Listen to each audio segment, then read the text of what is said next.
Okay, so welcome to another episode. This is Good Ass Conversations. Today is January 19th, 2026, and today we're in Oceanside, California at Tasty Wax with Lee and Phil. Hi everybody, I'm Phil. Hi, my name's Lee. Cool. And I'm Taylor. Hi Taylor. Hey Taylor, welcome. Cool. So how long have you guys had Tasty Wax? The space is going on 5 this October, Oh, so shit. 4 and a We're coming up half. on 5 years, Yeah, How long have you guys known each other? man. So I guess that would be 20. 20 years? Yeah. How did you guys meet? I had another place. It's called Oceanside Truck Service. So we had a studio called Speakeasy Studios. Oh, cool. And we would throw shows there. And I believe you came to see Judgment Day. Judgment Day may have been the first time. Yeah. I went there a couple of times because I kind of lived on the hill above it. Yeah, they were on Oceanside Boulevard, or near it, and I just got wind of things that were happening. I would go check it out, and it was a cool spot. Big, giant truck yard. Oh, cool. And he had a huge studio, indoor space with a great setup and good vibe, and put on some great shows. Yeah. And I just showed up with a bottle. It's a bottle of whiskey, and A couple of joints. people thought he was a cop at first, Yeah. and they were like saying that, and I was like, he's the only one that brought anything, you motherfuckers. Like, he's not a cop. You guys are mooches. But yeah, that's I believe how we met. That sounds about right. That's cool. Was it certain kinds of music that you would play? Or record? No, like that space was really like this space. It's people would wander in. Like we would be fixing someone's truck, and I'd be talking to them, and they'd be a musician, and I'd be like, "Oh, hey!" and I'd open the door and show them our studio that they had no idea was there, and I'd end up recording them. Did a lot of like voiceovers and weird random stuff. I love recording, but I've never loved it as a job. So it's like I really only record people I meet and they need to be recorded. And it's mainly like because now everyone kind of records themselves, so it's kind of a certain and type this of place person. was crazy because if you came up to it and you were having your truck repaired there, it was a mechanic shop. It was a big giant industrial mechanic shop. And then Lee's little office, and if he liked you, he's like, "Oh, here, check out Shangri-La," and you open his door, and it was like, "Oh, look at this freaking hippie lair." Yeah. You it was awesome. Walked into a bar. To a bar. So that's why we called it the Speakeasy, because it was cool. literally it. Which some people weren't comfortable with that their mechanics had a big bar, but it worked. It worked. Until it didn't. And the Scrapman loved it. Yeah, one of the dudes I recorded, his name was Jerry Palmer, and he literally picked up scrap metal from us. Oh, cool. And one day he came in, and he was kind of an annoyance. So like he would come and we took our own scrap metal in, like we're poor. So and he would come and ask us, and he'd try to lowball us and give us some money, yada yada yada. So he was a bit of an annoyance, and he would get kicked down the shop to me, and I'd be the last person to tell him no most of the time. But one of these days, we're just building the studio, and it was all like drywall still, like all bare walls and bare floors, and he started singing along the radio, and it was the Temptations, and he sounded like a Temptation. So I was like, Badass. what the hell, like you need to be singing. And he's like, no, I only do that in the road and in the shower, like when I'm driving and when I'm taking a shower. And so for almost a year, I hounded this guy. And finally got to record him. Only did a couple songs. He since passed on, but like that type of shit. Just like weird. It's kind of how this place is too. We leave the door open and people discover us. I like that. It's a community center as much as it is anything else. I like that too. Because part of what sounds so cool about the old spot was it's like, it's unassuming, it's connected to other industry, and I feel like even though that was before my time of experiencing, like that's what like a lot of spots were. You know, it's like something in the cut or Yeah. something unassuming. Yeah. Well, I mean, Industrial. we have the sweetest setup between the barbershop and the UPS. store. Yeah. And, you know, we got the wrestlers upstairs, so it's all good. Yeah. Just gravy. And I love that it's very autonomous from the outside. You don't know what the hell's going on. Yeah, There's like it's some low-key. weird stained glass pieces and stuff above the door. And yeah, it's like, what's that one weird What's little 19? door? Yeah. Yeah. It couldn't even go to anywhere, it looks like. But yeah. Goes It paradise. does. It does. That's what's up. The coolest hallway in the world, as I like to say. I like that it's unassuming. Like, and it also makes me think of like the first thing that came to my mind was like a pocket dimension, or like, you know, it's its own Portal. space. We try to be a little portal from the outside. No, I world see what too. you're saying. Like It's you a curated you just space. you take a right around the corner, and it's like, oh shit, well, you're in a different Where am I? world. Yeah. For sure. Like, one of the things I've been asking people a lot on the show is just like, how do you go about making your own space? And this is definitely like a vibe in here. Yeah, that's It's interesting. I was listening to some of your other conversations, and I've heard artists talk about their work and how it's perceived and how people interact with their work. And as the guy who's on the other side, because if nothing else, talking. I'm primarily a collector. Yeah. I mean, I collect art and music and people and Nice. who make art and music, and it's the stuff that I'm interested in. And as the person who gathers these things, the first thing I'm always thinking when I'm looking at a piece of art is, can I live with this in my house? Do I want to wake up in the morning, or before I go to bed at night, is this one of the things I want to see? Yeah. That's going to just bring me joy, or trigger my outrage in the way I need it triggered. Make you feel a certain way. Make me feel something. Yeah. And is it something that I want to feel in my home? I think that's a great. Because I way to definitely say it. have bought art that I don't. That's hanging in here because I don't feel. I mean, it's not that I don't love it. It's not but for your because it personal spoke to me, space. but it's not for my personal space. Yeah. But I like spaces like this space particularly. I like putting things up and almost forgetting about it, and it's kind of this piece in itself. And it's then a people will come and they'll ask questions. They'll be like, what's with that? Like the Matador. I've gotten several people in the past week that are like, man, I love that, like Matador. And I'm like, what the hell are you talking about, Matador? And I'm like, oh yeah, that was my grandma's. I forgot I put it up there. But yeah, it's cool. And we've like had people everything's get cool. overwhelmed in here Oh, too. it is, yeah. I've had someone leave because they're like, I have to leave. The Oh, too sensory much. overload. Too much. Yeah, Interesting. it was cool. I was fine with them leaving. It was time for him to go anyway. That was purposeful overload. Yeah, has there ever been like moments where you've gone somewhere and then you connected to the art and had a conversation with somebody and it blossomed into this whole thing just based off of? I mean, this place is based off of an interaction we had with an artist. Yeah. On a First Friday at Art Walk, we met Jesse Owens just tripping balls, walking before this space existed, talking about what we were going to do. Yeah. And walked from the Civic Center south through it and saw all the stuff. There was a painting of Ellen DeGeneres' eyes that freaked us the fuck out. And then at the beginning, and we saw some cool stuff, tchotchkes and whatnot. And then at the very end was this dude set up with this table and just the most badass works, like holy shit, like legit works of art. And we started talking to him, just a very cool, special person. Highly prolific at the time. Had an interesting voice. Bought a bunch of work off of him. Cool. And it was like, fuck, we need a space where we can do that.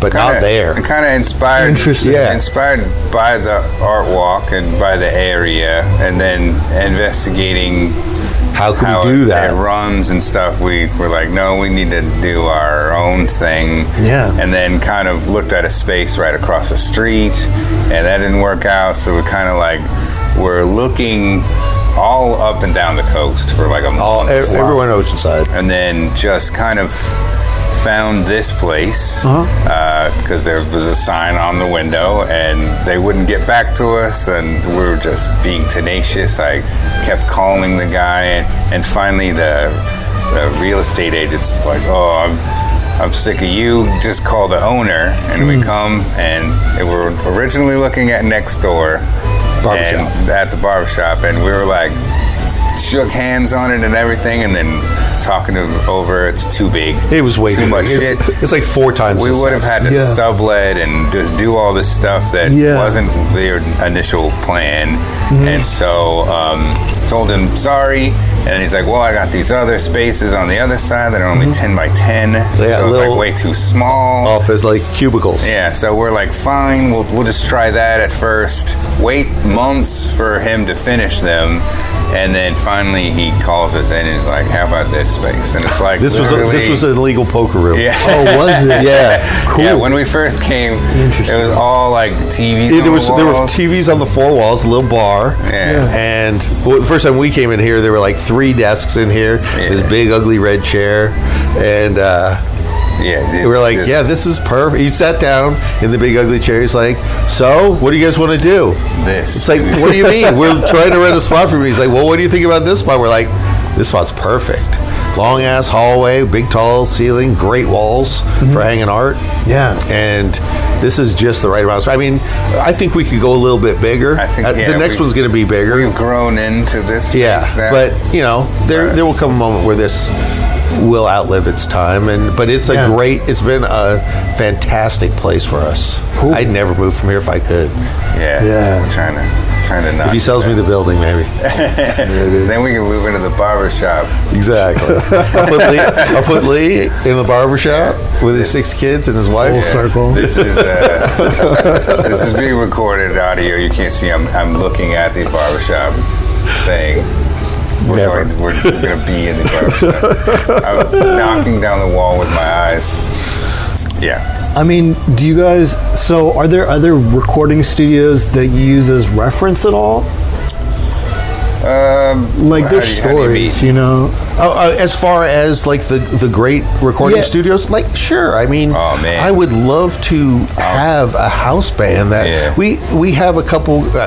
We have friends that are now been his friends for a few years. I've known them same 20 years just apart. Yeah, 2 brothers who play music together. The Hazard Brothers. That's a cool name. Yeah, they made that Honky CD. That's a record. And formerly the Honkies. Formerly, AKA the Honkies. And so they come over a couple nights a week, and they have a huge catalog of songs. I think we're at 125 on the list.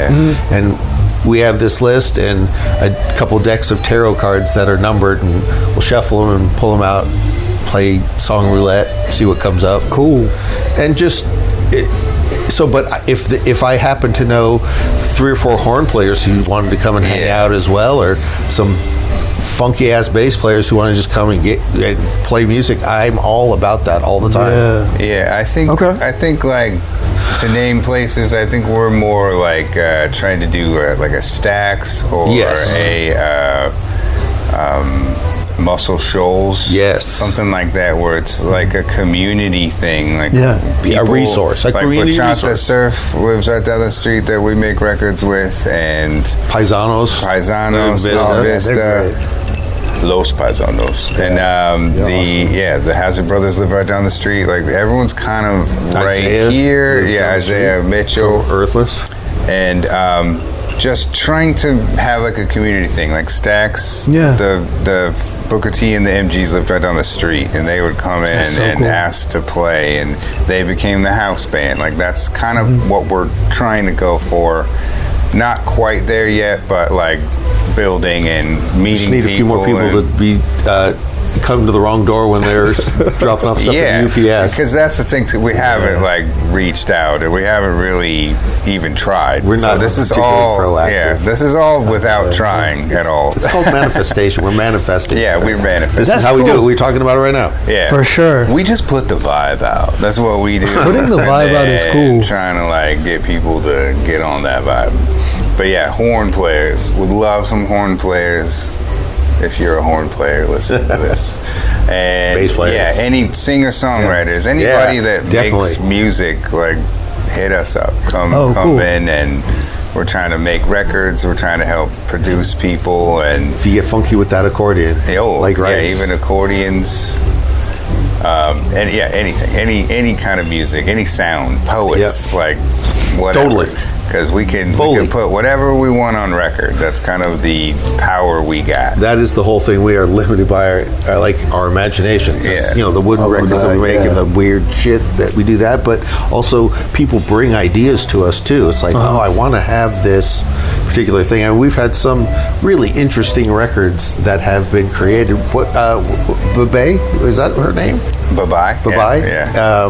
This DJ from San Diego who does field recordings and curated them onto a record. Just so did like a cool. tour. Was it cool because of what the recordings had on them? Standalone. So she's going through China and Indonesia and doing like field recordings. So it's and then she blends it together. Cool. Yeah, but it's chimes. It's like radio ads, music. It's cool. Environmental noise. Yeah, like it's cool. Cars and conversation, waterfalls, outdoor like conversation. What's that DJ's name again?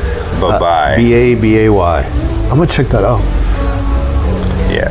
Send you a link. That record turned my head around. Stuff like that. And we just did that. And we've been, it's been, how long have we? 2021? At the end of 21, we got the record label. Yeah. So we've been cutting records pretty solid since like 22.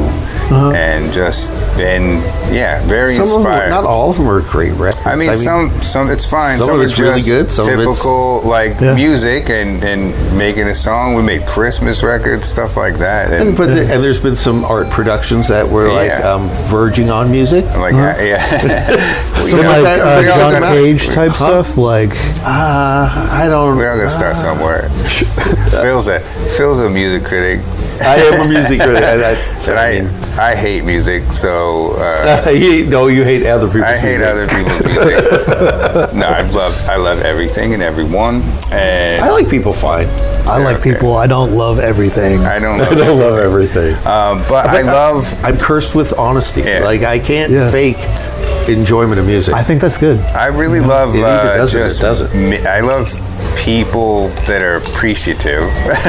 So even if I'm not vibing with their music, if they're very appreciative of like what we're doing and understand that like I'm a 47-year-old man, grew up, and when I was making music, CDs were thousands of dollars to make. So it was very expensive to put out. And records anything. were way more. Records were way more. And you'd have to get 500. And if you're a little band, why would you get 500 records? I made a record. I got 500 of. I still have 160 of them. Like, wow. Yeah. So that's really what got us here in the first place. I just had a desire. Lee has ability. I wanted to be able to give young bands the opportunity to make a record for not a lot of money and have it on their merch table, so that when if they're playing first on 4 bands and everybody's got T-shirts and stickers and you have vinyl out there, that ups your game. Yeah, I think so too, but I only think so because of the resurgence of vinyl. I can say that even before I got my latest turntable. And in the interim when I was doing this, if somebody was selling vinyl and I liked that band, I didn't even have a way to play it, and it had a cool looking record, I would generally buy the record because I like supporting art and artists and music, and so I bought. It's a cool piece of merch. It's better than a T-shirt that I'm never going to wear. I'd rather have a record I'm never going to play. A lot of people buy them that don't even have record players. Yeah, that's what I noticed too. Because you really, it's a super tangible piece of the band. Of the thing that you love. Like a physical object. Yes. Or even a sculpture.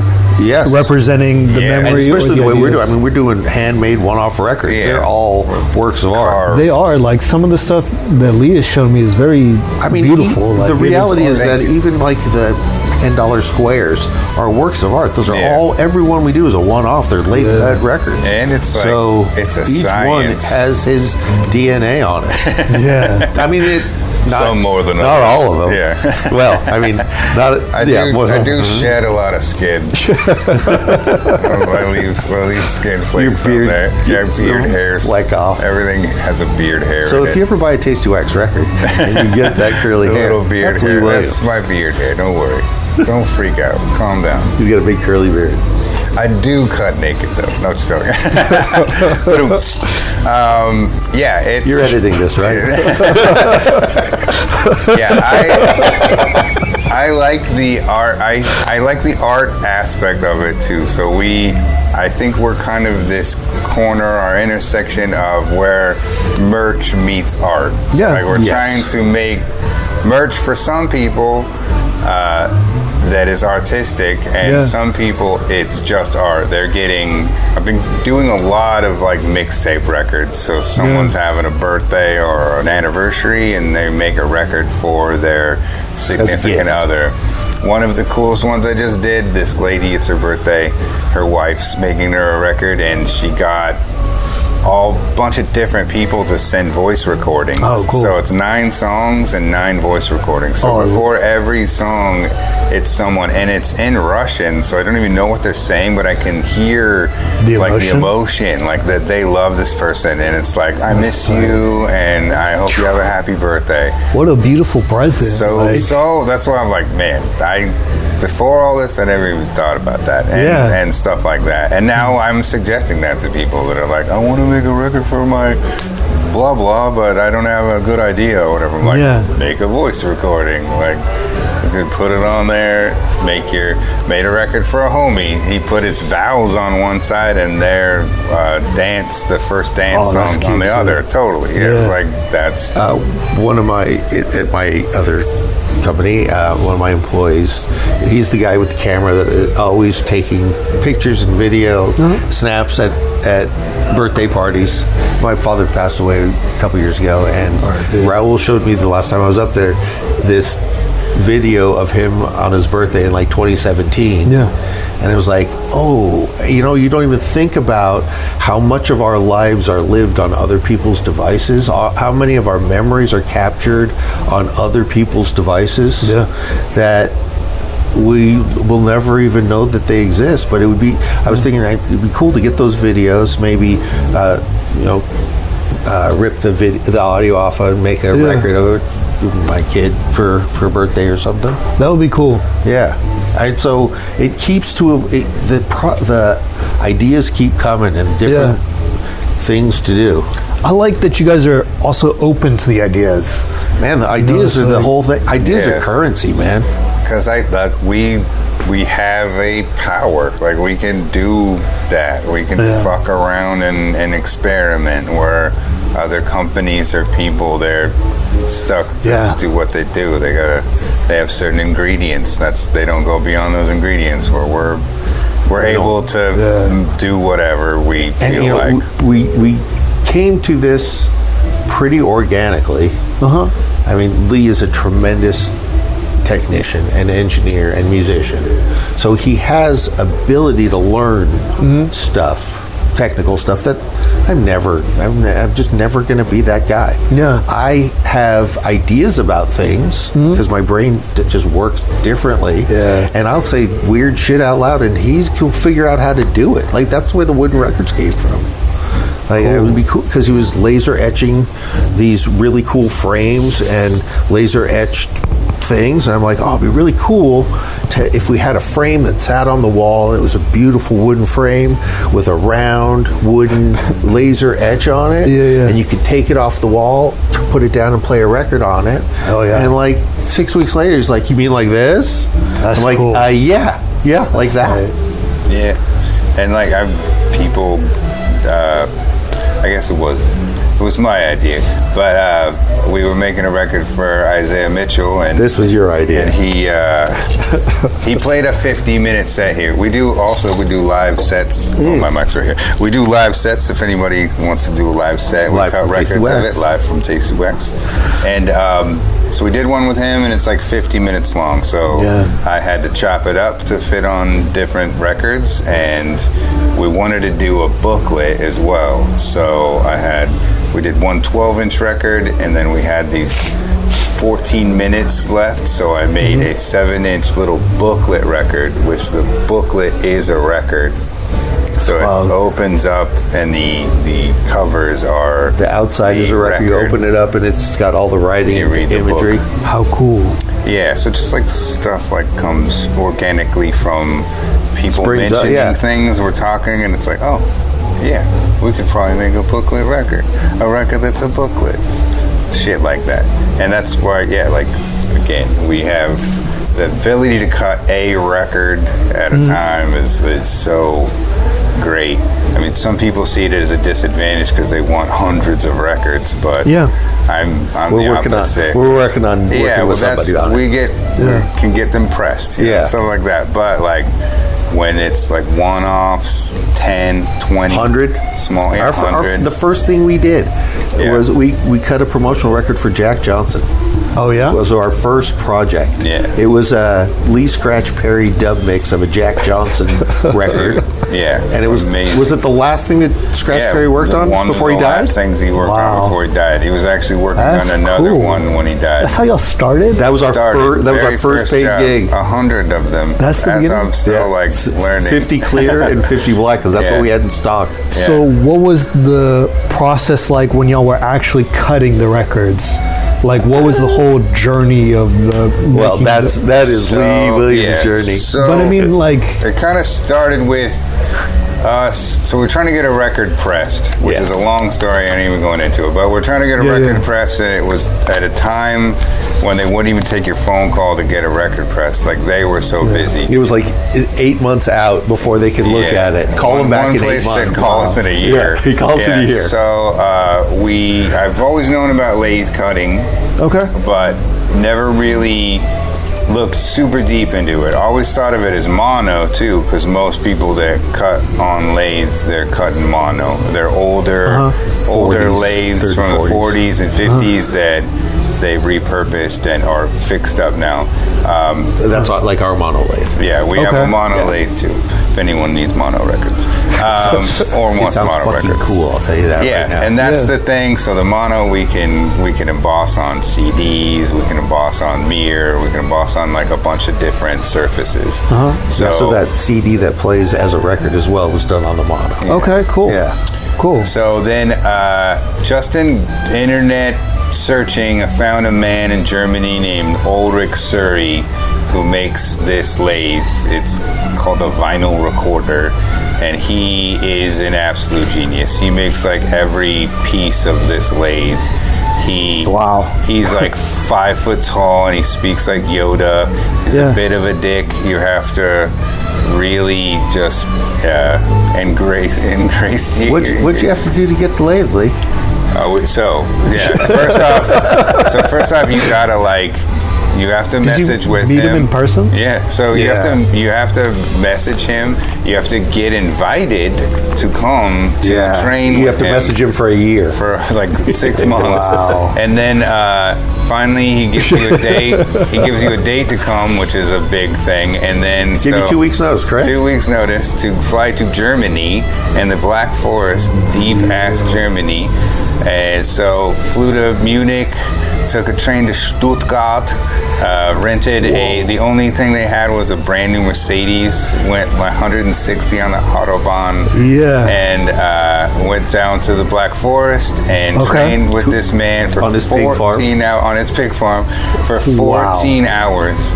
You just did a single session? One day. It's all one day. And most of it, I'm a recording engineer and I have been for over 20 years. And a lot of it is all about being a recording engineer. So he's just telling me shit I already know. Yeah. I flew to Germany to hear this guy tell me about waveforms and shit like that. And I'm like, okay. But it's also, he's a genius. So you can't rush him. But he's almost 80, and this man, there's 2 other men that were with me. They were like in their 40s, and he like wore us out. Like he did not stop all day. Just kept talking. We had one sandwich break at like 7 o'clock. Had breakfast, 7 o'clock at night, sandwich break, and just talking the whole time. We train on our lathe. You train on your lathe. You walk in, That's your lathe. Wow. You're gonna buy that lathe, and at 1 o'clock in the morning, as we're doing our business to cash out, I tell him I'm gonna be in Europe for 3 weeks because I'm in Europe. I'm going to stay for a little longer. I'm not going for a day. Yeah. So I'm like, you need to ship it to Phil. And he's like, who's Phil? Starts freaking out. Thinks I'm going to sell the machine because that's his, like, he's so paranoid. Every part number on that machine scratched out. He's just a paranoid little man. But anyway. Who makes a hell of a product. Dude, he's an absolute genius. He's my mentor. He's definitely my Yoda. How cool. I will send, like, questions, like a whole paragraph, and he just responds, cut. That's all his response will say. Yeah, or no. And one time he said, even professionals have this problem. And I was like, oh, thanks. Fucking dick. But did I break? Oh, you fucked that up. Yeah. Any problem, it's my fault. I already know it's my fault. And on his handmade lathe. Even if I like figure it out that it wasn't, I know it is. But we got this. He's a genius. So that's how I got it. I had to fly to fucking Germany. Had to meet with this dude. Have to still deal with this dude. And we still get what, labels and vinyl. We get all our vinyl and black vinyl. Our needles are sharpened styluses. But yeah, he's definitely our number one reason for being. That's he's cool. our inspiration. But also building another 40s Presto that I'm trying to convert into stereo and mono. Like nice. We're branching out and different directions, doing our own thing. I mean, we make square whatever comes records. up. Yeah, whatever. Cool. However we can diversify, trying to do as much as possible and also find what we do, if that makes sense. So we were just having this conversation yesterday. I would like to start. We have a lot of hours of material of the guys playing or people who have come here and played that we've recorded as like live from Tasty Wax, and I want to start making some like compilation records. That would be cool. Or stuff that we've recorded for local people who wouldn't have a problem having their song on our comp, and selling those. Something that is a Tasty Wax record. Interesting. Yeah, I like that. And we have some Tasty Wax records from some different artists that have released. We've released them. I don't even know what we. I mean, pseudo. Sky's a Tasty Wax. Topeka Clementine. Yeah. And Bachata Surf. Yeah, they're kind of and the Hazard Brothers, definitely. And, I want to. And always that shows our vision and diversity. Meet more people. Yeah, exactly. And be inspired. We're all about like sliding scale. If you can pay.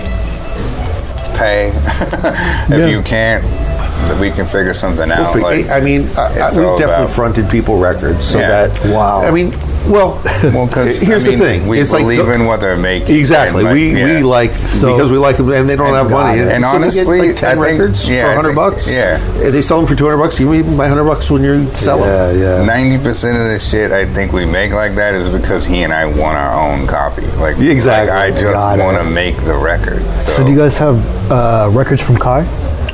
Oh yeah. Interesting. That's cool. We made a lot of Topeka. Some crazy. What's that little hand cut record? I made. What size is that? It's like 2 1/4 inch or something like. It's 3 1/4 inch record, and we get these.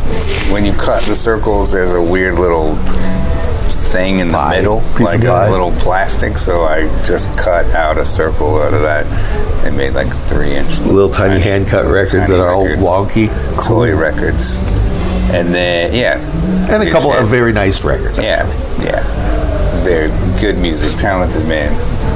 Yeah, he had an interesting idea that it just isn't physically possible, but he cut a record, a backing track of his that he then played. Yeah. We haven't released it yet, but that's a live from Tasty Wax thing that we did. So we cut. It didn't work live. when he tried to tour with it because Yeah. there's so much vibration on stage. Oh. But like, Could a better record player sold that? that's or another thing. if it was like packed in foam or well, something, he was maybe. trying to like use this vintage ass record Yeah, player. That, exactly. Yes, another Yes, record yes, player would have yeah. been much better. But have the DJ jump yeah, in. have the DJ. He was charming. Though. But he came here and we recorded the set Yeah. of him playing to the record. So it's like kind of very meta. Oh, cool. Yeah, it was We're gonna fucking cut a cool. record of him Yeah. It was- playing to a record. It was very, very cool. Well, recently I was listening to stuff about how they made Portishead. I've never been like a huge Portishead person, but I love trip hop. Like I love Massive. Yeah, Massive Attack. Thank you, Massive Attack. And just listening to them talk about how they would play music, record it, then cut it to vinyl, and then sample the vinyls that they cut. Yeah. It's like almost in that realm of what Yeah. Kai is talking about. Yeah, like, for sure. Well, that's the thing I was saying about mono earlier. It really sounds cool. Like if you play the right kind of music, or you make the right kind of record, a jazz record, Yeah. and cut it to that mono vinyl, it sounds like a record from the 40s. Yeah. It's like a analog filter. Yeah, basically. it's an effect. I've been also uploading the record audio, so I'll cut a record and then I record the audio and then I upload that to Spotify because I feel that's like a weird little like Loop. I don't know. I mean, like loophole. Yeah, like a digital workaround. Like it's like analog through this super digital filter, and it's Yeah. kind of trippy because I leave like the record drop in and the Nice. needle drop. I don't know. I just thought that's funny. I like it. How do you guys feel about sort of analog versus digital soundscapes or sounds? I mean, as an engineer, I know the difference, but I'm also a lazy person. So digital is easier. It's much sure. easier. It's much faster. And I mean, the sample rates now are super high, so it's damn near analog. But there's a warmth to analog for certain things like drums and bass that digital doesn't really offer. One of our goals that we're trying to work on with some other homies we've been talking to that have a more proper recording studio is to get some tape machines, get real analog setup, track the tape, cut from tape to record. So cool. no digital thing in between. All analog boards, And all analog that's a real effects. possibility of that coming. Yeah, I mean it's happening. It's happening. Slower than my impatient soul wants, but hopefully one day we'll be doing live from Tasty Wax sessions that are all In a real studio. all That'll be sick. Yeah. analog. But yeah, we'll see. I love analog, but I'm also a realist. Digital's cheaper, it's quicker, and not everything I think is like analog worthy, if that makes sense. No, yes. A lot of like jams and weird things. It's like it's a lot easier just to hit record and I walk think away. to me it also goes back to what we were talking about earlier. It's like, what do you want to keep in your house? Yeah. And Yes. Yeah. I wanted to talk to you guys about like collecting versus enjoying. Yeah. 'Cause, I've always been a collector, but then at the same time, I haven't always been an artist. And the sort of parallel I want to make is like, after I became an artist, I had to learn how to become a fan. And I feel like being a fan is very tied to being a collector. Oh yeah. I mean, it's been a malady of mine for a very decades. I'd say infliction. Affliction. Affliction. It's definitely been affliction. I can't call myself an artist. I just can't. But you have creative ideas. I am a very creative person. I don't know what my art artistic. form is. Definitely is. I really don't. It's conversation is my art form, I guess. Awesome. Cheers. Cooking a little bit, but I don't think of myself so much as an artist. But I am a huge fan, and I have always enjoyed music in a live setting where there's an actual conversation going on stage among the musicians, and being the other person in the room, because musicians play differently when there's people listening. Yeah.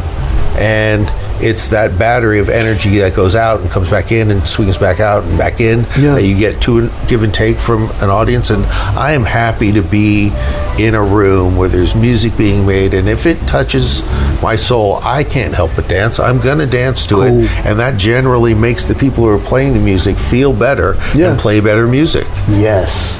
That is what I have actually observed in this room. Mm-hmm. It's something I always knew in my heart, but I'm solid in that understanding now. So in a way, like, the generation of this space is a way to enjoy that, and that's, I mean, yes, that's one of the reasons it's also here. It's a clubhouse. I would say, like, one of the main things that made this space is he and I not having any spaces like to go hang out in and create in, and like I used to have this space that was the space, and then for 3 years, almost 4 years, also during the pandemic too. Pandemic, all of that closed down and shut down of creativity and art and expression. I think we need just a little space to do it. As we're walking, that's what we were like, man, these little spaces in the art crawl, that'd be really cool. Like, I like that people are creating here. And then found out. And this has always been an exceedingly dense creative environment in really the Tri-City area. It's known. Oceanside is, and even if they're not from here, it's a thing people get drawn to. Like, it has its own energy for sure. It definitely does. I mean, there are parts of this city that I refer to as terra spiritua, where they're just intensely spiritually charged pieces of earth that are just right, man, and it brings kooks from all over the world. I am a big believer of like environment or buildings holding energy and drawing specific kinds of people. You'd have to not understand your place in the world to not know that. I mean, people it's not like everyday conversation. No, but people have to be willfully ignorant to be able to say, no, I don't feel anything in this haunted ass house. Because there's also a lot. Well, do you believe in ghosts? I think. I believe in beyond spirits. Belief. I know ghosts exist. I'm an agnostic. Everything. I know shit exists. I don't know the explanations for it, but I know it's real. I believe in spirits. Not like, I don't know about it. Ghosts. I haven't seen any ghosts, but there's definitely energy. He doesn't want to think about ghosts. Well, like, I think it's energy. It's like displaced energy or leftover energy. There's like my dad is definitely haunting our old shop. Like, that was his place, and his spirit is still there. They're missing tools and stuff's dropping, and it gets cold, I'm sure, for them. Like, that's what I'm like. It's more of, I don't know if I believe, but it's not ghosts. a ghost. Yeah. Well, I don't believe. See, I think ghost is like Ghostbusters apparition, like something's coming at you and sliming you. I don't think it's like. Well, I refer to those as like thought forms or entities. It depends on what kind of brand of spirituality. There's a lot going on all the time. Of which we actually sense maybe 30% if you're lucky. Well, I think like. Well, do you need to be open to all of it? No. You just need to not be closed to any of it. And I don't believe that if you are become aware of something that you should be like, nope, that didn't happen. You have to deal with what is. You may not necessarily be open to that energy, but you have to at least acknowledge that shit just went down. Well, I think we're both agnostic, so we're both like that. It pisses me off when somebody is too sure of anything. Right. Like, are you fucking kidding me? Like, nuh-uh. Like, unless you're like an expert and you've been studying it for 60 years, I don't really believe you. Yeah. Like, that's why I'm not a religious person. I don't like people that are religious about anything, even sports. So, like, you should have some ambiguousness, or like anything can happen to. But I think y'all are wired to handle the ambiguity. And the uncertainty. I think that is going to be our next motto. We've been training ourselves. Wired to handle the ambiguity. I like that. Handle ambiguity. Yeah, we've been training ourselves. A lot of people cannot handle that sort of uncertainty or ambiguity. Even myself has struggled many times with ambiguity. Yeah, I mean, it's a struggle. Yeah. Ambiguity, I mean, and you can't plan everything. Life is, I mean, you can't barely plan anything, really. Yeah. I mean, shit's going to go down the way shit's going to go down. That's what I've learned. After 60 years, I've learned that what is going to happen is going to happen. How am I going to respond to it? Adapt. Probably poorly, but it's going to happen. In the moment, not so good, but I'll later. make myself look good afterwards. Yeah. I didn't freak out. No, that's super cool. I'll have a good explanation. Cool. But charged objects, things like guitars, man, like things like that, like that's why I believe in spirits, because you leave energy behind. Definitely. I mean, we are just energy with batteries that have this mix of chemicals and just enough water to create an electric spark. That spark is our thought, feeling, and emotion and consciousness, and the energy's already there. It's just flowing through us anyways. Yeah. So we leave ourselves with the other people we leave behind. Yeah. Too, so this understanding of who we are is just right now trapped in this carbon casing for this moment. Meat sacks. Totally.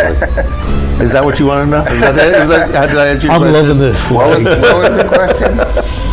I think, I'm not quite sure, but I think the initial question was, we were talking about energetic spots and places bringing energy and attracting certain kinds of people. We're talking about Oceanside before that. Definitely. And how Oceanside, you say Tri-City has attracted certain kinds of creativity. I happen to live on Mesa Drive. Okay. And if you're driving down Mission and you turn on Mesa, you're basically at the edge of a giant valley, San Luis Rey River Valley. Mm-hmm. Before you take the right on Mesa, to your left is the Rosicrucian Fellowship. Okay. It's a 500-year-old, 600-year-old mystic, Christian mystic society. On that piece of property, which they refer to as Mount Ecclesia, that is their Mecca. They've built an 8-sided, 10-sided, domed temple that they believe interdimensional beings project themselves into that building for their high services. Not high, but like, and it's based on astrology and numerology couched in Christianity, so they didn't get burned. And so that is, and then across the river valley north is a monastery. With just an absolutely beautiful chapel. What do you call a monastery? Temple? Church. Stained glass church, and a full Stations of the Cross.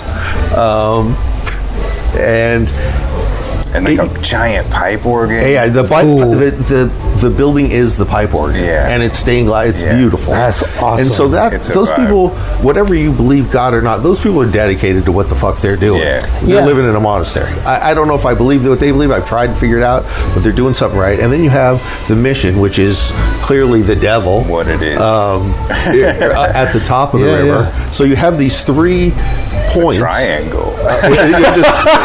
That is what I refer to as Terra Spiritua. That valley is Terra Spiritua. Crazy, So at the top of my hill is a park where I'm pretty sure the Kumia were fighting the Spaniards to the end. Absolutely. At Buddy Todd Park. And so all that energy is still on that hill. And they used to take Spanish ships up the river, like giant. The galleons used to go up the river to the Mission. Can you imagine that? Crazy. No, it's like California's such a time warp. It is. But it's I love this because you're giving me answers to questions I wanted to know just about this area since I've been out here. We're answering questions you didn't know you wanted to ask. That too. I wouldn't even say Tri-City. I'd say Oceanside. Oceanside is Terra Spiritua. Tri-City there's a lot of people around this area, and they've had kids who a lot of them are very talented. Oh, for sure. Oh, yeah. Do you feel like the area supports them enough to be able to practice Not their craft? even a little. No. That was the struggle Everybody's that a lot got to of go creatives somewhere else to happened make money. in Dallas. Yeah. It's like there's so many talented jazz musicians and people who get trained on working with churches and all different kinds of stuff. But they have to leave the city to actually. Every city, everybody's got to leave home. I don't know of a city that supports. I mean, there's a few. You got New Orleans, you got Nashville, you got L.A., New York, who also eat their young. You think they eat their young? They fucking eat their young. Definitely, but everybody comes from everywhere else, though. Yeah. You can in New Orleans. You can grow up in New Orleans and make a living as a musician there. But most places, you have to. It's like, oh, tonight playing from Oceanside in wherever Santa Ana, an hour and a half from here. It's better than the band from Santa Ana, who's is maybe the same band. Well, there's no two bands that are the same, but you know what I'm saying? It's like the same level of band. I know what you're saying. It's sort of because the homies don't want to go spend $20 when they used to see you in the backyard. It's kind of I think it's an American thing.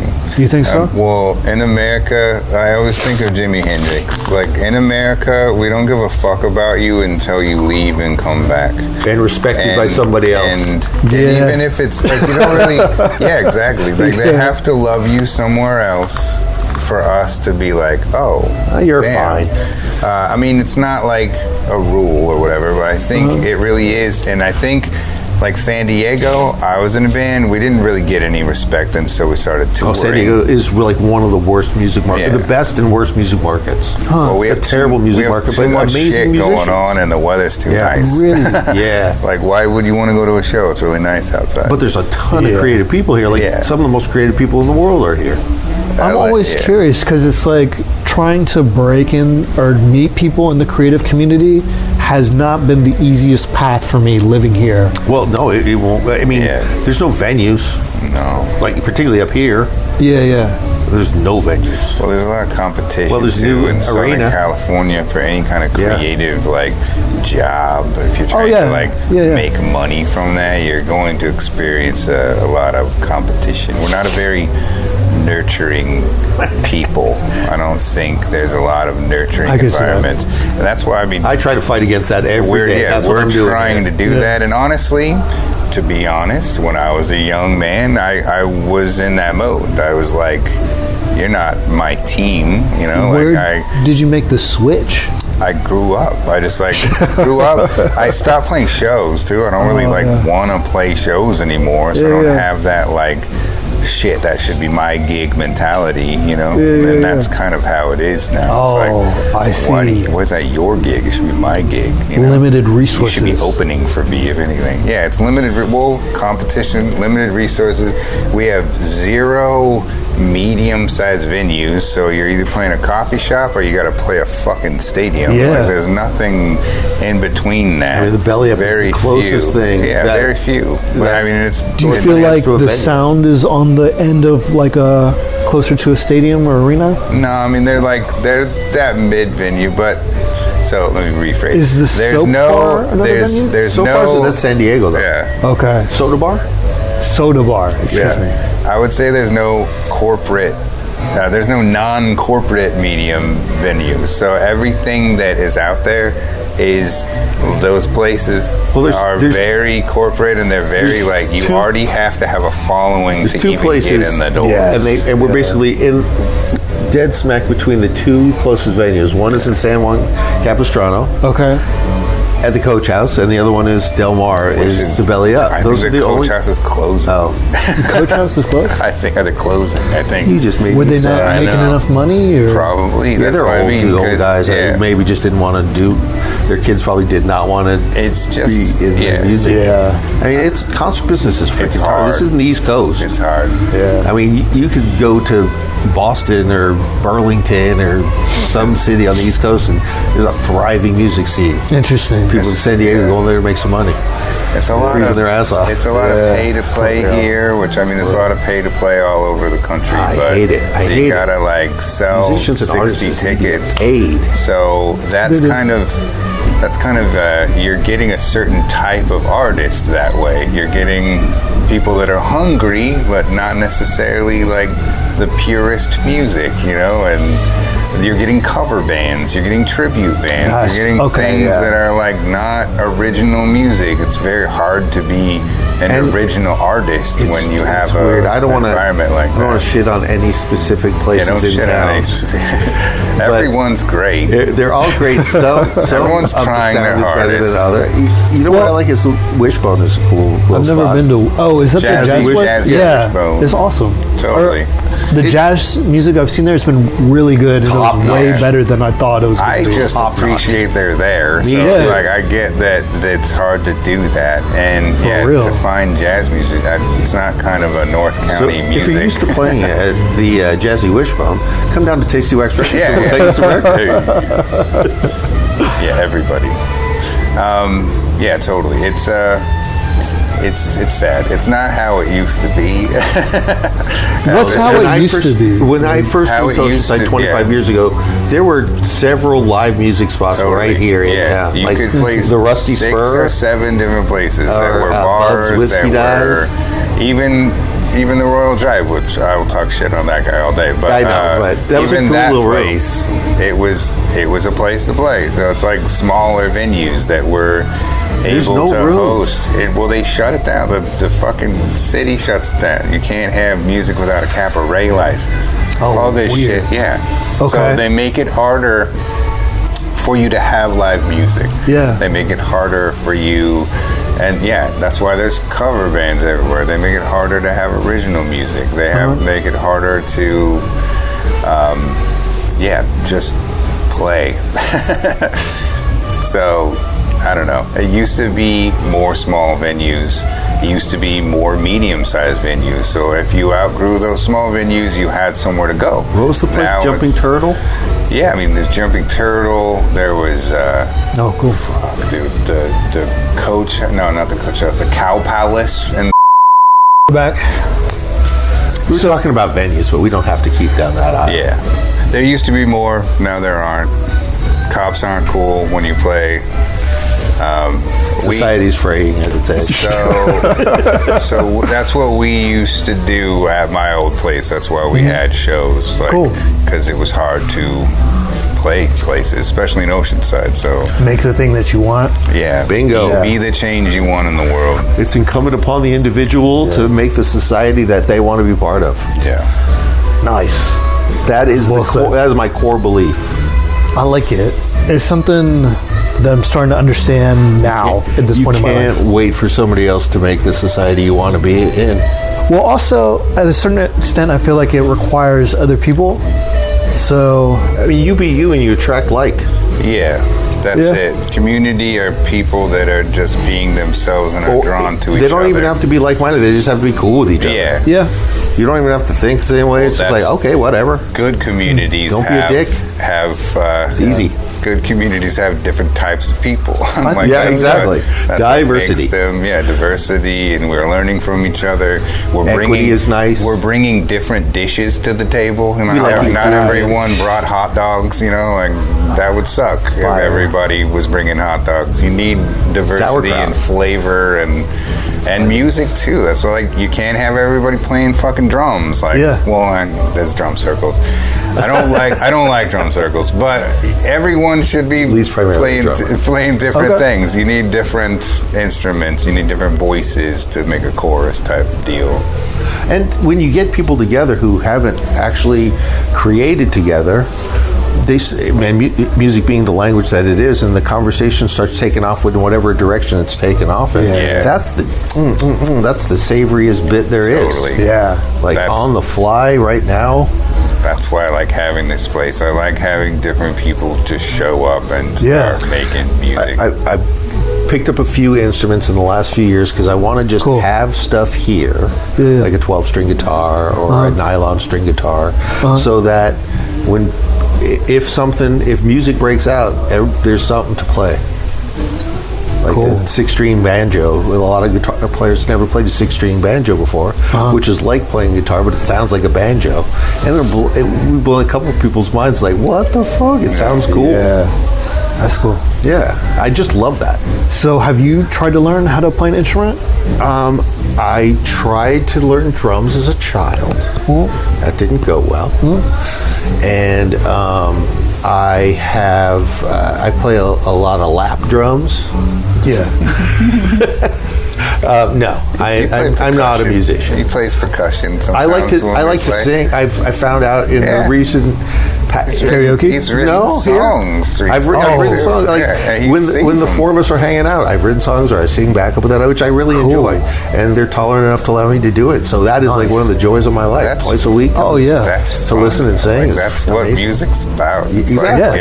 And I like people that say they can't play, and then you can show them that they can. Like I think everybody can. There's very few people I think that have no rhythm or pitch. I think everybody has some rhythm. Everyone has some pitch. Like we can all. And it could be a polka. It could be Afro-Cuban jazz, Latin jazz. You know, not everybody has the same rhythm. No. And I feel like people flow in different directions. Exactly. Like, but music can all meet together in the middle. And I think when you can speak the language, I wish I could. That's like my biggest regret is not learning music, honestly. Well, what's stopping you from learning now? I'm otherwise engaged. Good question. I got a lot going on. I do. I have a job. Yeah. But you know, honestly, the thing that I love most about having this place is that I get to have a conversation like this conversation. Like I wouldn't have talked to you if I didn't start doing this with him. You know, and he's learning without knowing he's learning. No, I mean I can set up mics and I've learned a few things a little bit here or there. Yeah, and I have an affinity for it. I just don't have any skills. So. You didn't have parents that told you were a special boy like me. Yeah, no, I didn't. No. That's all it was. You needed to have a mom that went, "Oh my God, that's so perfect." No, like, I did not have one of those. Is that really what's keeping me from playing music? Bro, lay down on the Let me play your track. Yeah, I take Minnesota insurance. Anyway, that's cool. Thank you. So, okay, just how do you feel about how is the community different for your experience of that time when there was more venues of that size? I think there's a lot of similarities. I don't think everyone's vastly different, but I think the environment, like I was saying, where before you could get a show and there was no obligation on you for people to show up. That wasn't up to me. We're playing a show. You have the venue. People should be going to your venue type thing. It was like, hey, if people don't show up, you get $10. If people do, you get 60 type thing. You know, it was like no big deal. Now it's literally like, did you sell your 25 tickets? Did you promote the show? Did you do all the job that I used to do as a venue? Now it's all on the band. It's all on the musicians. I will say it's a pre-pandemic, post-pandemic, because 10 years ago, the kids who were 18 to 25-year-olds who were making music and going out and doing all the things were able to go out and do all the things. And then there was a period of time when they were 15 to 18 years old where the world shut down and then there were no more places to go to. So they don't have the skill set to go out and do the things because there aren't places to do them. And that's why it's important to just have just little tiny pockets in the community where things can burgeon, like a petri dish where shit can grow. It used to be like cafes, coffee shops, which they're like all and they're doing it again, but they're doing it with such a sheen of bullshit. I'm sorry, city, names. It's all bullshit. Because what it's like, I feel like this city fucks it up, and Lee, I can't believe you just said that. Well, it's permits, and dude, I'm saying. No, it's it's permitting, zoning. it's zoning, Fucking coffee shops. City of Oceanside has their head so far up their collective ass. It's disgusting. Every city down the coast and out east. This city in particular, because the way the back-end parking on Mission one way back-end parking, they screwed up this whole. 10 years ago, 15 years ago, I sat on the Arts Commission for the City of Oceanside. They presented us with those plans and said, okay, this is what we're thinking of doing. Everybody on the Arts Commission, this is a terrible idea. They sure as shit did it anyways, and it's a terrible idea. This used to be a great little downtown corridor. And there's no parking, there's no place for people to go to. We used to have 3 strip clubs. We don't have any now. Exactly. I only thought there was one. No, bro. No, there was one left. 3. For a long time. There was 3 strip clubs. We had a gay bar. Now we don't have any gay bars. Is that true? The Head is still not a gay bar? It's a pirate bar. Patata. I don't know. Pirates. There's nothing happy about it. No, it's sad. Was it happy at one point? What, No, the Haunted Head? no. No. No, I mean, well, Ted's Capri Lounge was great. Was that the place before it was the Haunted Head? Yeah. I was not there for the It's a Capri different vibe. Well, the whole entire downtown's a different vibe. Honestly, downtown Oceanside was scary as fuck when I was a teenager. Like, you didn't really go downtown. But yeah, and in my 20s, it started easing up, and that's when there was like Bub's Whiskey Dive and other places that you could play. And not like you show up, you play. If it went well, you got paid. If it did it, you did it. Like, they didn't expect you to fucking pay them money to play a show. Yeah, like now, the Surf Museum was a titty bar. Yeah. Oh, Surf yeah. Museum was a strip club, the Playboy Club. R.I.P. Way classier than the Royal Dive, or not the Royal Dive, the Purple Church. Yeah. What the hell was its real name? The main attraction. What was the strip club that the truckers went to? That was the Purple Church. That was the Purple Church. That's what I would think. Yeah, it was It's called the main attraction. Main attraction, right on Coast Wednesday Island. night amateur club, amateur night, or whatever. That corner just has trucker energy. It used to be like across the street from where the In-N-Out is. Yeah. Yeah, that's what I. Yeah. So Skirt, come off the freeway. I was in Go those right in. apartments recently. Is the best way to say it. How was that? It's strange because it's like I could tell that they're like condos or apartments now, but I could tell that this was obviously a hotel before. Oh, it was converted from. Yeah, so it has that strange hotel window space. Yeah, but so people are like the bathroom is all in the same place in every apartment. I would imagine so. Yeah. It's very box. That's interesting. I haven't looked at that place. And I just found out that is where the Purple Church used to be in that space area. Totally. Yeah, it was a little further north of there. Yeah, so just this the weekend. next block. He's saying that the place they built is like a motel. Oh, well, there's also It's like another a- motel that they converted I know. right across from I the. know. Not that spot. Oh, He's yeah. talking about the spot I didn't they realize. built on No, like the, luxury on the Purple apartments Church is what I'm grounds. talking about. Yeah, they're like luxury, but it just looks like a hotel. Yeah, that was a They're all- conversion. They they're all built the that same. fresh Yeah. Oh yeah. over the main attraction. But it's just a box. Yeah, on the hollowed grounds of the main attraction. Do you think some There's of that wild energy is seeped up? I don't dead know. strippers? I think dead strippers are definitely strippers. haunting think my that, mic just went that out. place. Yeah, there are the Sounds like a great movie, actually. They're like Oh my god! spirit pole dancing inside of Yeah, those there's some apartments. good juju on that spot. Yeah. for Oh, sure. Oh, There's yeah. good. It has to be bad too. Like good and bad. Man, No, how could it be bad? Just say that every like thing about downtown Oceanside was to cater to Marines. Like, Yeah, that's what I it imagined. was like strip clubs, bars, like liquor Massage stores. parlors. Yeah. I moved to San Diego in massage '85 from LA and Missouri, and then moved to San Diego to go to San Diego State. And so my family was in LA, and when I would drive back and forth, you didn't stop in Oceanside for a tank of gas. Yeah. Like this You was ran out just- of gas. You either think ahead and get it in San Juan Capistrano, or you better be able to have fume stands and eat it. So it has like a Because there was no, reputation. I didn't Yeah. stop in Oceanside, and I was Yeah. like a young man who lived on, I lived on El Cajon Boulevard and 41st Street Okay. in 1985. Okay. So it was a seedy, fucking place. It was as seedy as places get. Dude, our pier fell down in '93. So, but I wouldn't come to Oceanside. There was no way I was coming to Oceanside. It was a good place to get high or fucked and killed. No, there was literally, man, someone got beat to death behind the Royal Spur or the Rusty Spur. It was not a.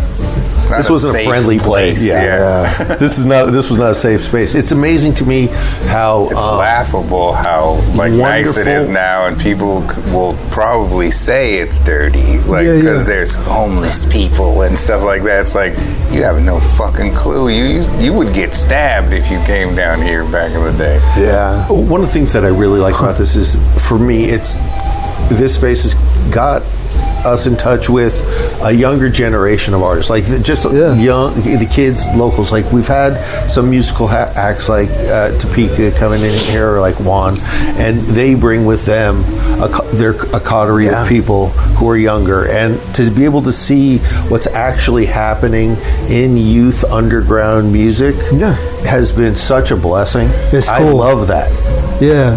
And we've had some cool shows in here, and where it was like one of the opening bands would be like, what the hell was that? That was just badass. Unexpected. Birthday Boy? Was that Birthday Boy that played in here? Yeah, and that was great. Joy. And Joy? That's cool. Last name.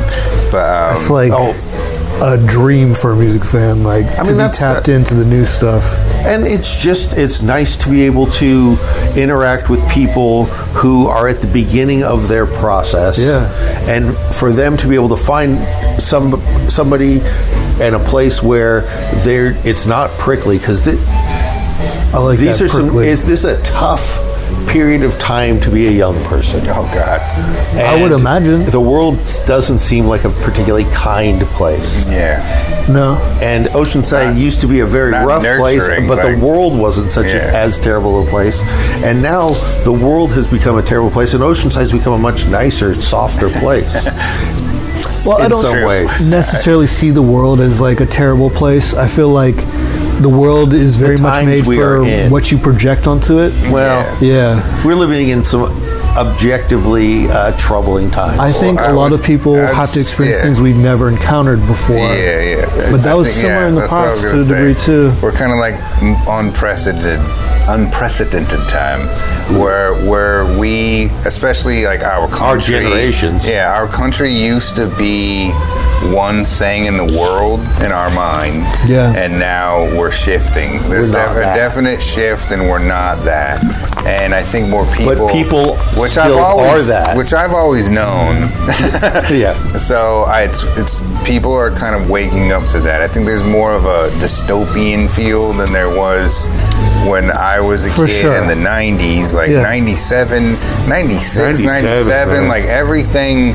I'm graduating high school, you could do fucking anything. Like, that's literally cool. The world is your oyster. And then I had a daughter in 97. Yeah. That was a great year. So, but then like 9/11 happened. Oh my God, that's harsh. This whole that's century crazy. started. Wow, then we changed centuries. And changed times. And it just feels like there's less hope in the world now. And it's weird to think that we're done with the first quarter century of this new century. Well, it's interesting being older. So like I'm older. I graduated high school like in the early 2000s. Like 2006, 2007 is when I graduated high school. So I'm like old enough to remember pre 9/11 and what the world was like. Just barely though. Is there always a computer in your home? No. Tablet? No. Yeah. So there's that too. Yeah, video games? The pre... For myself, because I came up with OG Game Boy. I don't even know. So that's 80, late 80s. Like black and white handheld Mario. Tetris. But not like a gaming system. No, but I mean, they had like ColecoVision, so... Yeah, it was a different... it's like technology shifting. Totally. I never had ColecoVision. My probably first console was probably like a Nintendo. Okay. Yeah. So, but not generally a tech-forward household. No. Or it's just like tech of the time. Yeah, exactly. You know? I mean, tech wasn't forward at the time. It sort of was, though. If you talk about like your parents, like y'all's parents, what tech they had versus what y'all had. Well, I will tell you that in the course of my lifetime, I have literally gone from a black and white TV that was a piece of furniture in my grandmother's house to night before last, I had a $149, I think it was an OGG LED 34-inch screen. It was like it was a television that weighed like a pound and a half, and it was a cheap LED screen that I put up on my wall, and I was messing with the colors while watching these jellyfish. That was a fun. That to me, that's video games. Yeah, for sure. I don't know how we got there from here. Oh, we're just talking about tech. I was talking about so I was relating back to how old I am to connect to something that y'all were talking about. Just being a kid now. Being a kid is different. It's not easy. Fucking that cell phone is goddamn evil. The cell phone, but also like how many crazy events have kids lived through in the time? Oh, that's like legitimate trauma. Well, every day is something like fresh horrors are served. I grew up like without knowledge of shit. Like there had to be a shuttle crash or something like that was like, oh, your day stops. Where now it feels like time's stopping every fucking day. Like some stupid shit is happening, and the amount of info that we're getting just smacking us in the face. Too much. Where we have that pre-knowledge where we can detach sometimes and be like, early 90s. Like they can't. They don't have that. They don't know. Yeah, there's kids just the ones who were the kids we're talking about have never known a world where their parents didn't hand them a cell phone to be quiet. Yeah, very few of them. Or like a screen. A screen. It's the iPad with the screens, which is really interesting to me because it's like. Having the technology be portable versus stationary in a specific spot. Yes. When I was a kid, when they wanted me to use the technology so they could have their time, I had to go to a different location and experience that as opposed to here it is right in this moment. Right. He's sitting in the restaurant. Shut the fuck up. Here's my phone. So sorry. No, you're right. Like I'm not a fan of that style of parenting. Although you know what, I have seen it work where it's like the best choice is like, you know what, you're having dinner. It's a nice restaurant. You're not going to stop your 22-month-old kid from making noise. You hand a cell phone because that's an appropriate time, or you snatch their ass out of the chair. Those are your two choices. The context and parenting styles and stuff like that, and time and place too. Yeah, but there's a lot of times it's like, mommy needs to take a shit or daddy needs to take a shit. Here's my cell phone. And also, like, I think the way we experience interactions and how we experience time is different because of the technology. I just heard a really interesting theory about this. That explains that. So, it's not necessarily that time is speeding up so much faster, but as Lee was kind of referring to, in years past, there was only so much information that actually got through that impacted you, and it had a physiological effect, a shuttle event, John Kennedy getting shot, where at each one of those things changed through physiologically and created these memories. Mm-hmm. And now we're in a time where there's so much information, and all of it is just... You're just looking through and you're processing so much of it, unless somebody in your family dies, it makes you an actual imprint. Everything else glances off of you. So you don't have the stuff to make memories of. We're getting all of our information in these processed bytes and bits that aren't information. Mm-hmm. Like they're not experience, it's just information, and it's experience that causes memories. So because you don't have as many memories because you're not having as many experiences because you're spending time on this, the memories that you have get shoved together and time seems shorter, like it's happening faster. It's just you've done less in the same amount of time to have memories of, which is, I think, a very interesting way to look at it. Yeah. Which, I guess, like, why our childhood seemed longer probably than... Exactly. Or, like, I think of the 25 years before the turn of the century and the 25 years after the turn of the century, those first 25 years took for fucking ever. And the last 25, did they happen? No. Like, I don't even know that they, I mean, there's kids walking around and tell me that they were born in 2007. I'm like, what? Yeah. Yeah. So, to me, it's sort of cool because it's just a perspective. I mean, as I said earlier, what's going to be is going to be. And you got to roll with it I've heard best you can. a lot of stuff about time recently too, about how time doesn't really exist. It's like moments exist, and time is linear. I don't know. Well, Yeah. I don't want to go too far down, but it's like it's your recording. Yeah, it's just one of those things I can talk about for a long ass time. You came to the right place. Like longer than a long ass conversation. Just saying. So you said you never took LSD?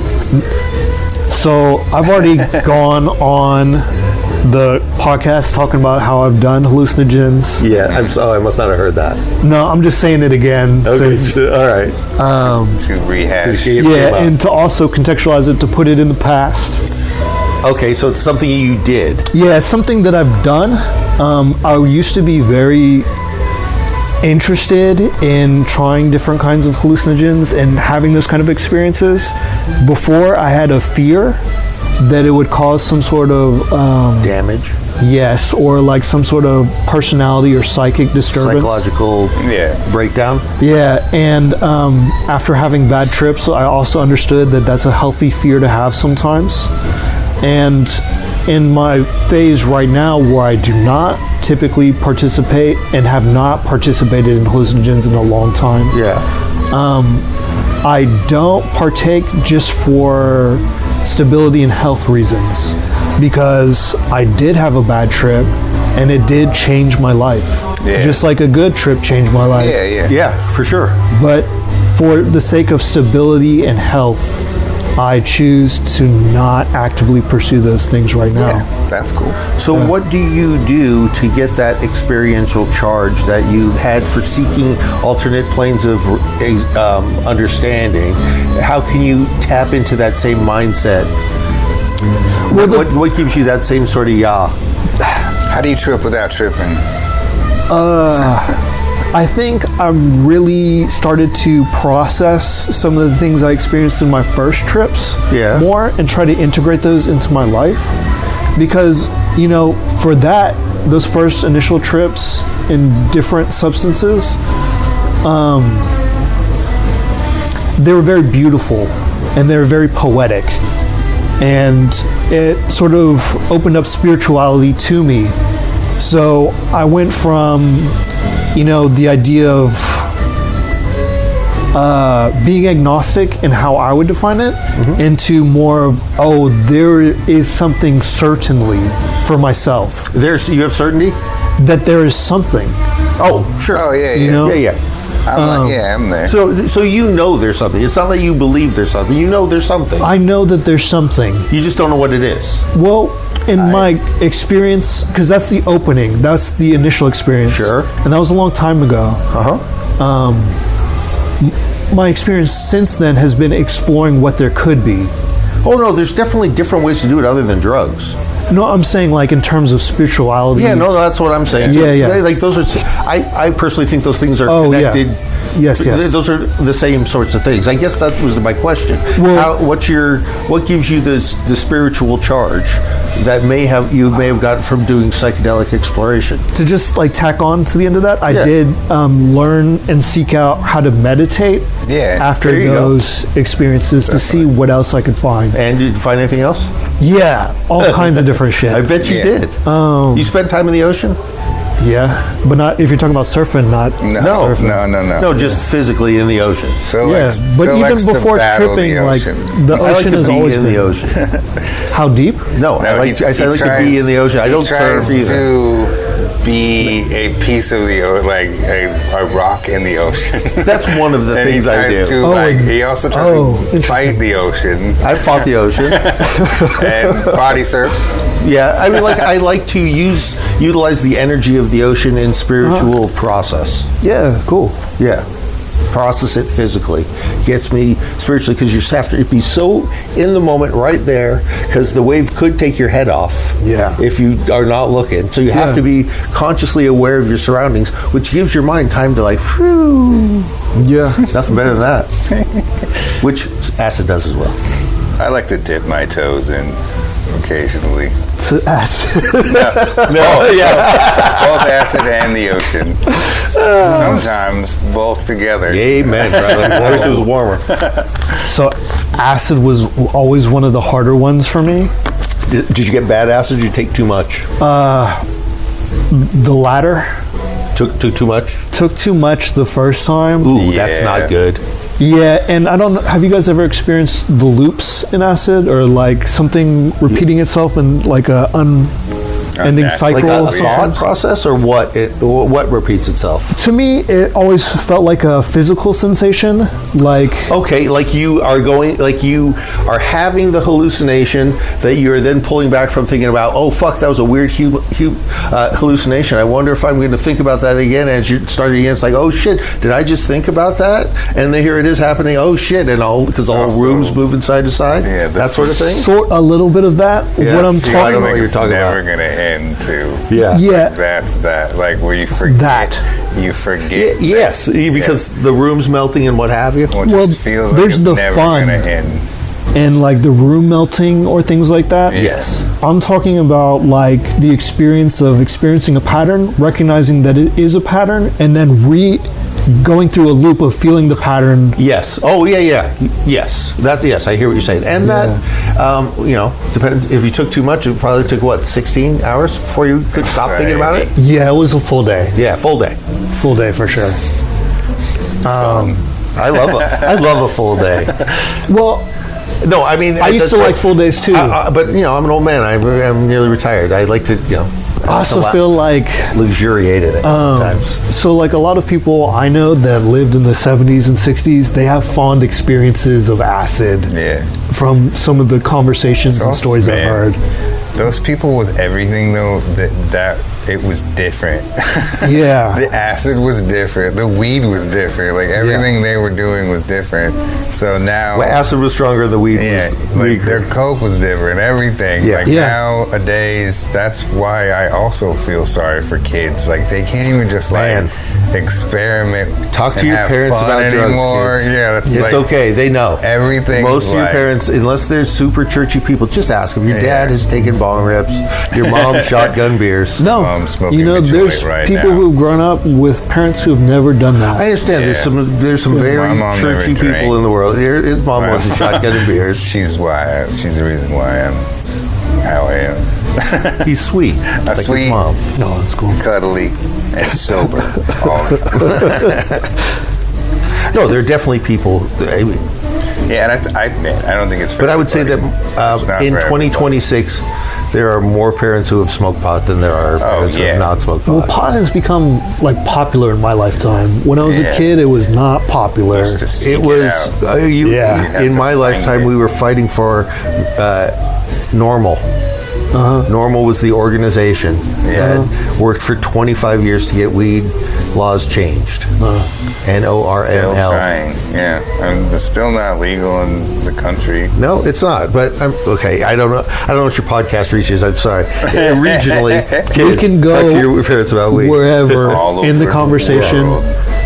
The only thing I request is that we don't name a lot of corporation names. Oh, gladly. Did I say did it? No, we haven't named many corporation or business names. Thank you. And that's the only thing I try to stay away from. One thing my dad taught me was never talk shit about anybody, really. Like, and I try not to. If I have, my father did not tell me that.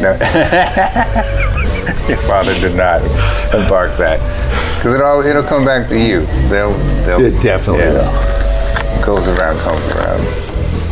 Recently, I had a dream where I came back from like hanging out with a bunch of new people, and in the dream, I was in an art residency, but that back end was a glass house, and when I looked it up, it's like don't throw stones at a glass house.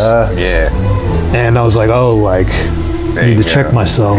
So no, I wish that I've learned the lesson from youth of not saying the first thing that comes to my mind. I can't say that I've really learned that lesson. And I know that I'm speaking from a place of privilege, but as an old white man who's done all right in life, I know that I have. Phil knows how his foot tastes. I really do. Well. It's in his mouth a lot. It's only a matter of time. If we hang out enough, I will say something that I probably should have said. Okay. I own it all, though. Okay, cool. Whether I say it consciously or unconsciously, I own all the shit that I say. Yeah. He's an inquisitive man. I am. And that's the thing, is I'm generally interested in how people think. Yeah, me like too. super diverse. I have gone to, in everywhere that I've lived, I've gone to different kinds of churches and places and thoughts of houses of worship, so I could get different perspectives, just to figure out what is making people think. 'Cause you got to know. You can't just say, "Oh, I don't like what your message is," if you don't know what the message is. Yeah. I like to hear it. They're all the messages are the same. By the way. I heard about only your the names message. are different. For the most part, yeah. And I don't like going by the gist of things and taking Primary experience? Yeah, just other people's opinions. No, you got to. I mean, that's how I wound up at the monastery. Yeah. Oh, and at the Rosicrucian Fellowship. I was going to ask if you had visited all three places. All three. Oh yeah. All three. Went to a priest one time, and to what is it? Where you I went to confession. You went to confession? I tried. At the Abbey? No, I went to confession at the. You tried. I tried to go Did to they kick you out? He did. Why? How do they know I'm a Jew? I have no idea. He said you're a Jew. I said the thing like you're supposed to say, "Bless me, Father, for I have sinned." How long's been? I said, "Bless me, Father, for I have sinned." He's like, "What are you doing here?" Shut the fuck I up. swear to God. That's anti-Semitic. Do you think he read you and Totally. I mean, look at me. He's like, I don't even want to hear it. You're a Jew. Get out of here. He's like, "Do you need something to hide?" He went and sat me out on the You bench need and talked to someone me. talk to? whoa. He's like, Yeah, get out of the booth. You got to do this face to face. It was fucking You weird. don't even get the No, I would have done. I would have said the Hail Marys. I would have said the Our Oh my Fathers, God. whatever. Oh my God. I know. I'm going to His radar, experiment. I'm going to go in there. You have to tell me what to say. Bless me, Father, for I have sinned. He'll say, "How long has it been since you last?" What, have you never seen The Godfather? Or I mean, you've never seen cinema? I'm not Catholic. Bless me, Father, for I have sinned. How long since your last confession? Oh, it's been 16 years since my last confession. Oh, son. Ages. What have you got to say? Well, Father, I got a lot that I need to get off my chest. Yeah. It's cheaper than the fornication. Don't even get me started. Okay, so I've taken the Lord's name in vain 187,000 times. Dang. Oh, God damn it. I forgot one. Oh, man. Or going to... Kicked out of confession, though. I did. I got kicked out of confession. Could not believe it. In his brown-ass robe, his uncomfortable-looking brown robe. Yeah. That is so fucked up. I went there earnestly. What if you really needed... I needed to confess. What if you were converting? Yeah, what if you were converting? Exactly. He missed an opportunity. He could have closed. Like, boom. You know I would what have I been think giving it is? tithings. I think he really- but he knew I wasn't giving I tithings. think he really knows that the Jews are right. And he's like, what are you doing? You're on the winning team. Get out of here. Like, we're fucking up over here. We're crucifying little Jesus. One time at a Catholic wedding, I went to take the cracker. The communion. The communion. Oh, really? And I got the communion with a side of dirty look. What? From the priest. Like... Well, one time I went to but he didn't want to embarrass me and say, "Get out of line." Of course, he gave it to me, and my wife's like, "What? What are you doing?" But she got to take it easy? She didn't go. She's a recovered Catholic. She's eaten enough. Exactly. Wow. Yeah. Wow. So that happened. Yeah. Who would have But thought? my point being, I like to see different perspectives. I do too. Yeah. There's a lot that can be learned. It's more that we don't know than we do, for sure. Oh, for sure. And you never know who's going to tell you that thing that's going to light your hair on fire. And yeah, I love smashing my preconceived notions. I like meeting people that make me rethink my thought process. You know? Yeah. I don't like. Man, I hate being right. Like that's the thing. Like, No, you don't. No, I mean not in like not in personal disagreements. I love being right and look forward to continuing to always be right. Yeah, there it is. That's the guy I know. I meant the feeling of like, oh shit, this is gonna happen, or like like Trump. Like, I would love for Trump to be cool. Like, I wish he would come out and be like, you know what? I'm sorry. Free healthcare, actually, everybody. Like, I would eat my own hat if he did that. But I know that he's not, and I hate that I'm right. I hate that I'm right about a lot of shit. Like, I want to be wrong about more. Oh, yeah. In a good way. In a good way, yeah. Because I have these bad feelings that I don't want to happen, and then they do, and I'm like, God damn it. I was right. Prove me right over here. Yeah. People. Yeah. Sorry, I missed It's a tough life right that now. guy. It truly is. Yeah. It is way more complicated now than when I was a kid, for sure. For sure, but at the same time, it's like, you know, we move through space and we move through time and energy. At least we're not having to go kill food every night and run from animals. Not yet.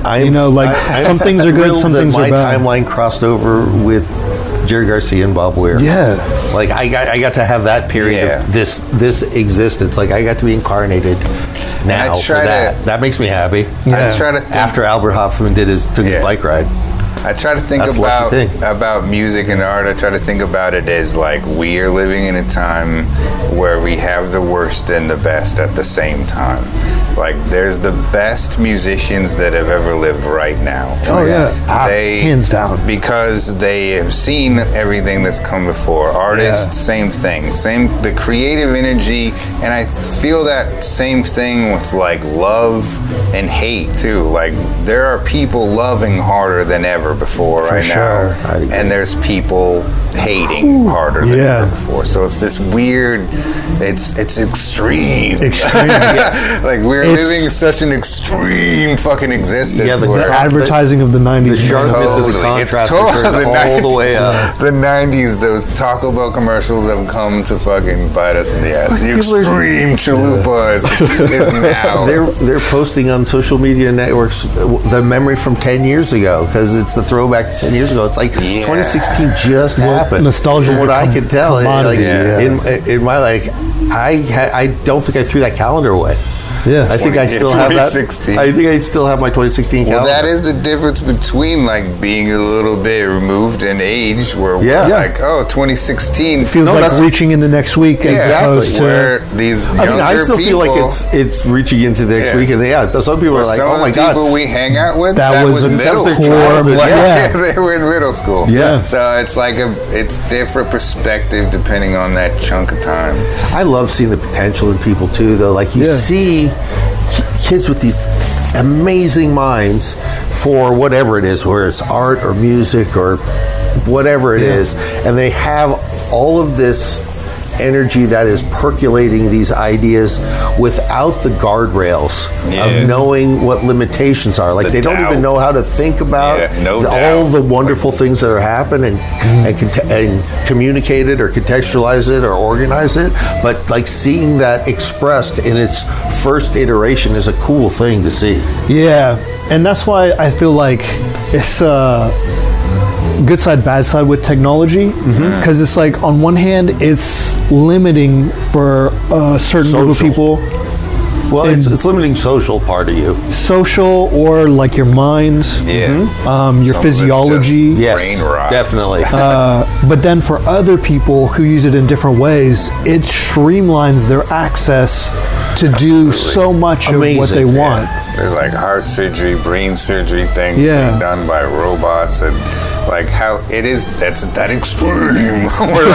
we're going these places that are insane, and like we would never even conceptualize 10 years ago. Absolutely. And we're also like dragging our asses down in ways that like we would have never thought 10 years ago. So we have, again, coming back to It's Hard Being a Kid, and talking with the homie the other day. All the best of everything and the worst of everything at once, because like all that, like you were saying, all that music still exists, and that wonderful music that pushed the edges 15 years ago is the baseline for the people who are just learning the chops. And then they're going to use their own impetus and twist it and create and orchestrate something wonderful on top of it. And using their little beat boop machines in like ways that like are going to don't just break go beat barriers. Exactly. And use it in ways that are horrible. And Go both ways. Yeah. But you got to get through the bad to get to the good. Totally. And like that. and I'm glad Everybody's people got are one. just trying to create, I guess. Man, And, expression is what it's about. and creativity is what brings people together. It's a creative, growing thing versus a destructive, separating thing. Like, I think it can be both. oh, I totally think it can. well, I mean, scenes and fucking music genres. There's like things that definitely divide people and about art. I think that's sort of cool sometimes, though. Like, Yeah. I think how many different genres there are in just metal. Oh yeah, is cool. I do also love that, and I like that people. That's a way of creating. It's like, no, we're not metal, we're not doom, we're doom metal, and we're also doing a little Prog. techno or something. And they're like making their own shit. Yeah. Like, I like that. It gets ridiculous, of course, but like, go for it. Yeah. Go Run it. for it. Yeah, that's what I mean. Punk rock wasn't punk rock until someone was Oh, like, man. It "That's was- punk rock." It Like, was bad. And it's what's interesting to me is Bill's like not happy with it. Sorry. people who like are younger and Yeah. really like what they call punk is like pop punk. It is pop Yeah. art. Like I graduated school in high school in '82. Yeah. So like 79, 80, 81, and 82 were my high school years when you could go to the underage clubs on Hollywood Boulevard and see Black Flag and Yeah. Circle Jerks, and it wasn't good. Yeah. It wasn't good. It didn't make you feel good. I mean, as a teenage boy, I should have leaned into the rage more. But for me, it was like, Dancing. why are people beating each other up? Yeah. Just I don't like to go he places where wanted to groove. there's a potential for me getting beaten up. Yeah. I much prefer going to a disco a Yeah. few years earlier. That's why you should have gone to the disco. It was Good over. Punk rock killed it. It That was the only fucking place you could go was see died, a punk rock show. Those were the shows that were happening. There was nobody was playing Wait, so Led Zeppelin. there would music. be punk rock shows in old discotheques? Most of the discotheques. Well, Yes, a lot of them in are Westwood. like 2 stories. Three. So they'll have Yeah. they'll have like different shows going on. And But like, yes, there was Yeah. punk rock in discotheques. They Yeah. took a lot of the mirrors down. and like I bet. restaurants. Like one of the famous venues in LA was a Chinese restaurant. Yeah. Like he was the only one that would let Western people bar. play. Yeah, but that's where all the ages shows during high school. It went from being like nothing, like disco, nothing really happening, and then punk rock just started. That's all there was until Yeah. like at It was easy to my do. senior year at my high school. There was a what's the name of the band? I can't believe I get Motley Crue. I saw Yeah. a hand-drawn Motley Crue poster my What? senior year of high school. It was like on the next to they the lunchroom. They played at your high No, it was like for their show. It was like on a Friday. It was one of them came in and stuck up a flyer. Hair metal So was hair on metal its way in. was just starting when I went to Missouri. There And you thank go. God I went to Missouri because they was rock and roll in Hair Missouri. metal's like Yeah. punk rock and disco put together. It is. There you go. So I don't know. What was the question again? I'd have to backtrack. That's all right. We can move on to the next one. Unless you have something pithy to say that you were trying to get to. No. Okay. There's stuff I wanted to interject, just like I'm sorry. no. No. I'm able to I'm talking about tech. I'm able to talk without breathing. Fire. Like Kenny G. Talking about circular breathing. Yeah. Yeah. Oh, so you guys were talking about the ability to create community through creativity, Yeah. and that's something like I wanted to see to play with when I started this project. I mean, you are at the intersection. Yeah. Well, also it's like creating space. I think that's crucial to creating community as well. Yeah. And You have to have somewhere to meet. yeah, and then scaling that, like how do you do it for an individual, and then how do you do that for like a partnership? How do you do that for a group of people? Because these are all different kinds of environments I don't know. with different. Because I think we're in the process of trying to cultivate community. I wouldn't say we have that. You Yeah. know, like I think we have people that Right are, now, we're a bit of a resource yeah, almost, exactly. as opposed to a community center. and trying to be a benefit to a I want to put on broader, shows, like parking lot shows. So you want like a venue yeah. I mean, ultimately, we're going to get slash towards one way or recording another. studio Yeah, slash hangout spot. Not a venue exactly, but like a place where you can have a party. Well, the venue Yeah. doesn't necessarily have to be connected to here. Well, that's true too. No, I mean, so when I was worked with the Arts Commission for a while, for a few years, this is actually how we met. How we met for real. Like I had gone to a few of his shows, but then I put on concerts in the park for the city of Oceanside. Oh, cool. I called them Phil Fest. The park at the top of my hill, Buddy Todd Park, they redid it. It used to be a water tower, and they took the water tower out and they built this like grass amphitheater. And it's a really cool spot with electric hookups and the whole thing. It's an amazing like, oh park. man, what a great! Amazing they just made view. an outdoor venue Yeah. at the top of my hill. And the first thing they did that summer is they had a Dixieland band. These 4 old Nazis from Orange County who came here to sing "Hello, my baby," and he's like, "Oh man, so glad we could come all the way to Oceanside from Orange County for you today." And it's like, what? There's so much music here. Yeah. Let's showcase this place. So I talked the city into allowing me to put on a one-day music festival. Oh, cool. 2 stages, 12 bands, and like 20 artists set up at the park. As it turned out, it was my birthday on July 10th. Oh, cool. Was the day I was able to do it. So I put on a festival. KOCT, the community channel, came and recorded 5 of the sets on the main stage. Lee was the opening act. They recorded it, but they may have lost that recording, actually. It's somewhere. It's somewhere. Huh. But it was fun. So I love putting on events. I did some stuff at the pier, at the amphitheater at the pier, and at what's the Old Town Park? What's that place called? Heritage Park. Heritage Park. Yeah, at the gazebo at Heritage Park. Have you been over there? No. Dude, you got to go check out that park. Yeah. Great train set. Really? There too. The gazebo. So if you go, do you know where the old Mission Bakery is? Behind the Mission? So it's behind the Mission. Behind the Mission. It's like a part of the complex. See, I haven't even gotten into the Mission. I've just kept driving past it. Oh, you gotta. It's cool. You gotta go around. You should go. Look for Old Mission Bakery. Go get First yourself. off, Mission Bakery. Go to the Mission. See the Mission. The Mission's awesome inside, and then walk out of the Mission. Take a right.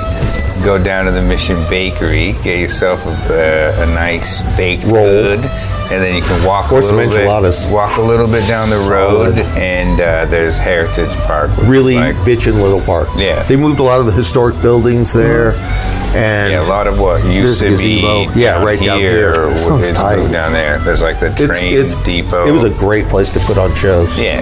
That sounds cool. Side Yeah, Street. the Honkies played a bunch of them. Nice. Yeah. Nice. So yeah, he was trying to foster community. He was trying to use the Arts Commission to actually I was trying to use. make local art. I didn't have any money, so I was trying to use and the city's money to Yeah. promote art. that's I think a problem with Oceanside is not nurturing the people from Man, Oceanside. they took down a freaking beautiful skate park and put up a parking lot. We used to have X Games right here at the end of the street, like Yeah. full Soul Bowl. Yeah. Cool. So it's I always wondered what that been was a like, shift. that park over there. yeah. Amazing. There's been a shift from like making things good for people in Oceanside to making things good for tourists. Yes. Yeah. Like it's. But what was not- making good for tourists was when it was a cool city. Yeah. Now it's just They went. there's still not a lot of great dining, No. and it but closes you can at get 9 a room, o'clock. the overpriced room with a hell of a view. Overpriced room with a hell of a view. That's our motto. Overpriced rooms with a hell of a view. Oceanside, California. Visit. Well, it's like this idea of like how gentrification typically works. Yeah. You know, it's like an area gets run down, artists move to that area Yep. because it's Cool. affordable, Yep. make it cool, and then it starts getting bought up, Yep. and then it slowly turns into something else. Pretty much. Sometimes artists can stay, sometimes they can't. Most of the time, I hear that they don't. Other artists move in. Yeah. But yeah, I mean, I don't know. I don't think it's fully done. We could. It's in do transition. things. We could still exist and make art and make the city Man, better. art for is not. people. Art and music will not stop being made. That's the thing. I was listening. So you were talking about building community, and you are building community on your own with this podcast. Because, like, in preparation for this conversation, I listened to a couple of your shows and clicked around to some episodes, and I heard some really interesting things from people I don't know who I thought, man, I'd like to know who that is. Yeah. Oh, it sounds like what they're doing is cool. So you are going to ultimately be a touch point for people. It's one of those things. It's like, a journal. Mm-hmm. Like I would, the intention was to connect people, and to also let people tell their stories. But also, it's sort of like a memory, and I feel like everybody's been dropping gems. Awesome. So, when I finish out the first season, I'm gonna go back and clip it, so people who won't check out an episode because they're long. No. Not only knows what you're going to wind up in your theater. Yeah, exactly. Sorry. They can hear some of the snips of the good shit that people are saying. Yeah, totally. But it's after people who've organically picked it up have experienced. Yeah, like a best of season 1. Yeah. I like that. That's great. But clips. It's it's a compilation. Yeah, it's compilations. Yeah. But not. Let us know if you want to cut them on records. Oh, that would be sick. That's also another thing of now and how people. You're welcome. It's how people take information now. We used to be able to take in. Well, it hasn't been about something to sell. No, I know, but I mean, I would like to support you in doing what you're doing. I find what you're doing to be fucking cool. I'm somebody who supports art and artists. I'm not going to pay you for interviewing me, but I would like to support what you're doing. But also, you know what I mean? Yeah. I don't want to taint what you're doing by crassly offering you money, and I haven't, and I'm not going to, for the record. But you know what I mean? I like what you're doing. Yeah. But so how snipping down is good because how people take information now. Yeah, that's long form is like people can't accept. I listen to long form shit. I read things that are manual like. People don't do that and can't do that anymore. I love a 3-hour movie. Yeah. You gotta give them them that 60 seconds. That's really gonna really make 20 a memory. seconds, maybe even You gotta get in there and get them real quick, and that's you have to hold their attention. And it really is that dumbing down of people in our country and our culture. Society being wired. Yeah. It's how we're interacting with the technology now. Who knows how it could change. Yeah. I'm scared of how it can change. Yeah. Being able to absorb longer form content in a shorter amount of time, but at what cost?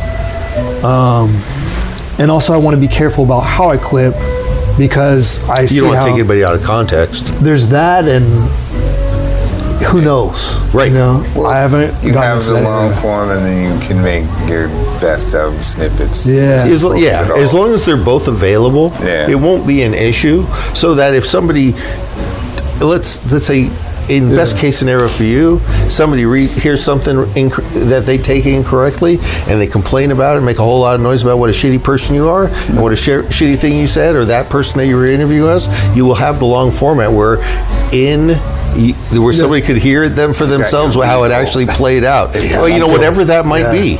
Yeah. I mean, it's all hypothetical, but this is culture we live in right now. Like, as much as ideas are currency, outrage is currency as well. Yeah, outrage marketing and outrage currency. Rage baiting. Yeah. That's part of why I got off Twitter. So. I never started Twitter. Never heard of Twitter? What is that? You mean X? Yeah.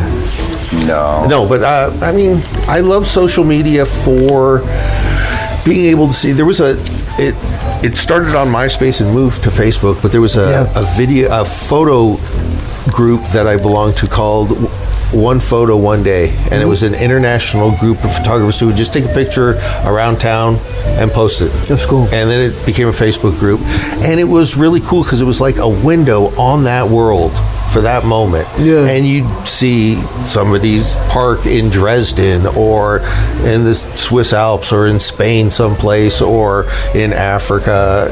Just it was fucking. It still is. It's still going. A lot beautiful Canadian shots and. Amazing. That sounds dope. And it really connected people. I have had people to my house that made tacos for them that I met on one day, one photo. That's cool. Yeah. It feels like the internet used to be more like that. Right. And now, I mean, everything in life feels very combative. Like it wasn't. You have trolls back in the day. Yeah. Well, all the rage is turned up. That's what sells. A beautiful photo of somebody's backyard is only going to get however many likes. Yeah. Yeah. It's not going to get shared. But it was such a beautiful thing. Yeah. I miss MySpace. I miss early Facebook, to be honest. We would like book whole tours with MySpace. Oh, cool. You could like go on Richmond, Virginia, look up local bands and be like, hey, we're touring through.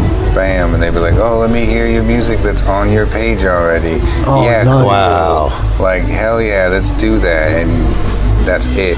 Like, and they, and that's fucking cool. Now that is cool. You can't do that. Because, you'll go to a band's Facebook page. Cool. Oh, they're not even like a band. They're not even really playing, but they got like a Facebook page and 50,000 followers. And it's like, cool, can we get a local show with you? Well, no, not really. You don't have a We can't make money in town. Yeah. We have to go on tour. Can you sell 50 pre-sale tickets? Like, no, I've never been there before. Like, it's just a different world. Yeah. That's where it used to be more communal. But now you can't be a commie, so...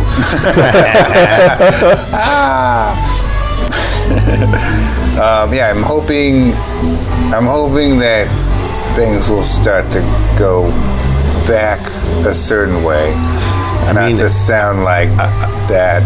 From our bunker right here, I can't say I'm not praying for an EMP. Yeah. Oh man, I don't know. No, it would be awful. Yeah. It would be horrible. Like, okay, aliens? Well, that would be really... I know they're already here. So, I mean, okay, aliens standing up and saying, hey, we're here. They could have been here this whole time before we were born. I never met you before, so I'm not sure what you're saying. Well, it's like one of the things I like to talk about with one of my homies is that we assume aliens to be one thing. No, God. Yeah, like the most humanoid. The most likely alien, but also that they're occurring within our dimension. Yeah, octopuses. I mean, from what we're dealing with on this planet, octopus has the #1 spot in my heart. Could be an alien, as most likely to be or something that I can't see. Some sort of virus. Yeah. COVID. What if COVID's an alien? It's wild. But yeah, dimensionality is like, what if aliens are existing right now in this room, but in another dimension? Yeah, exactly. I mean, I don't know how exactly to think about that, because I'd like to say that I understand that we are reincarnated and our energy is reincarnated. Yeah. So for me, I don't know if you can be reincarnated into a different dimension, or does your energy tied to this dimension? This is the wave. I feel like I'm getting into like the deeper. I'm sorry. No. I feel like like along that same train of thought, like reincarnation and like coming back into different like jumps in time. Mm-hmm. So it's like if you were thinking about time in a different perception on its dimension, like non-linear time, wouldn't you have experienced all of those moments at the same moment? Well, I mean, there is deja vu all the fucking time. For sure. And there are dreams. For sure. Hopefully every night. Like Mandela effect type shit where I mean, the misremembering by mass groups of people. Oh, yeah. So. I mean, there's that too, but I mean, I have experiential episodes of things that I did not do during this lifetime. And whether it's a dream or a memory or whatever it is, or deja vu, like your body, your cells, or not your vibrational pattern knows that it's been through that thing before. Conscious or unconscious, and whether you have that memory pulled up from your collective unconsciousness in a dream, or whatever it is. So, I don't know if you call those dimensions. I don't know I don't know how to think about that, to be honest. Well, it's like when I've had conversations about reincarnation with other people. Sometimes they'll have ideas or beliefs that they've been different animals or different species. I hope. I mean, I'd love to be a freaking seagull. But I don't know that that's what it is, because I don't know. Yeah, it's one of those things. It's mysterious. Yeah. I hope. I mean, I'd love to be a seagull. I believe in like the old soul, new soul type Definitely. thing. For sure. Where there's people that have definitely been here before, and there are people that it's like their first trip around. Yeah. I mean, I have felt for a long time like I've done this too many times. I'm done. Yeah. I'd like to be done. Not right now. Yeah. But No. this could be I'd be good with this, the final chapter. I've had a I'm too old for this shit vibe for a long time. So that feels like maybe, I don't know. I'd like to think that I learned whatever was the thing that I was supposed to learn, so I don't have to keep coming back and doing this. 'Cause this isn't that, I mean, it's beautiful and all and whatever, do we have lovely things? This isn't that great a place. Yeah. There's backaches here. This is such an odd timeline. This is an odd time. I don't think this was ever a great place, though. Weird to be, but that's where we had that, like, pre all the internet and information, and there are still spots in the world. It just ain't easy being human. Well, there's spots in the world that are free from it, where you can have this, like, ignorance. Like, ignorance literally is bliss. It is. Where, like, they're not being inundated with, hey, the world's dying right now. And, but you know what? If they sit on their couch long enough, their back's going to hurt. Yeah, exactly. I mean, they're going to feel pain. I mean, it kind of goes back to like when I stopped believing in God. I was 10 years old, and remember our Bible study teacher, Audrey Mayfield, rest in peace. She told that, like, the age-old story of like, if a guy in sub-Saharan Africa dies, and even though he never sinned, he never did anything, does he go to hell? And her answer was like, fuck yeah, he goes to hell. Like, straight up, didn't even think about it. Like, yes. I'm like, why? Oh, because he didn't take Jesus to be his, like, savior or whatever, you know? But like, things to me like being in sub-Saharan Africa with you never see other and people probably living or whatever. A good life. Totally, that's what I mean. Like, he didn't even, like, wasn't with anyone to do anything to anybody else. Like, sins weren't even available to him. Like, that is ignorance. That's like the best type of life. Well, let's be honest. There's always self-flagellation. Oh yeah, of course. But hey, if there's a fucking God, it doesn't care about masturbation. You know how I know? Because it feels great. Because you're still walking around. Because I hear a Zata boy every time I do it, and God's giving me his approval. That's why I just sit there and go, God's approving of this. So when you say dimension, like dimensions, what do you mean by the phrase dimensions? Like, so when you're drawing on a piece of paper, that's two-dimensional. I'm familiar with the concept of dimension. I'm just like, 2, 3, and 4 dimensions. We're experiencing, like, talking to each other in the third or possibly the fourth dimension. Okay. But the idea of, like, you know, what would it be like to experience what we're experiencing right now from a perspective outside of time? Yeah. Well, that's what I was talking about earlier about time, where people think that, like, we're having this conversation right now on a hillside and Oceanside, and at the very same time, the people are settling Oceanside right now in this same space. So dimensionally, time isn't a linear thing like we think. It's a dimension thing. And like, and we're all kind of, an erosion is happening and all these things, cliffs are falling, but they're still there in other dimensions, shit like that. Yeah. But yeah, I don't know. And that's where it's crazy, because people will say that's crazy and then they believe other things that, like, oh, for sure, that God doesn't want you to masturbate. They'll believe shit like that. I believe that there are light waves and audio waves and energy waves that are beyond our field of perception. Oh yeah. And there are so if those are alternate dimensions and realities, because we cannot perceive them with this set of mechanical equipment that we're equipped with. So there's, waves. So it can be very long, very short, both light waves, sound waves, any type.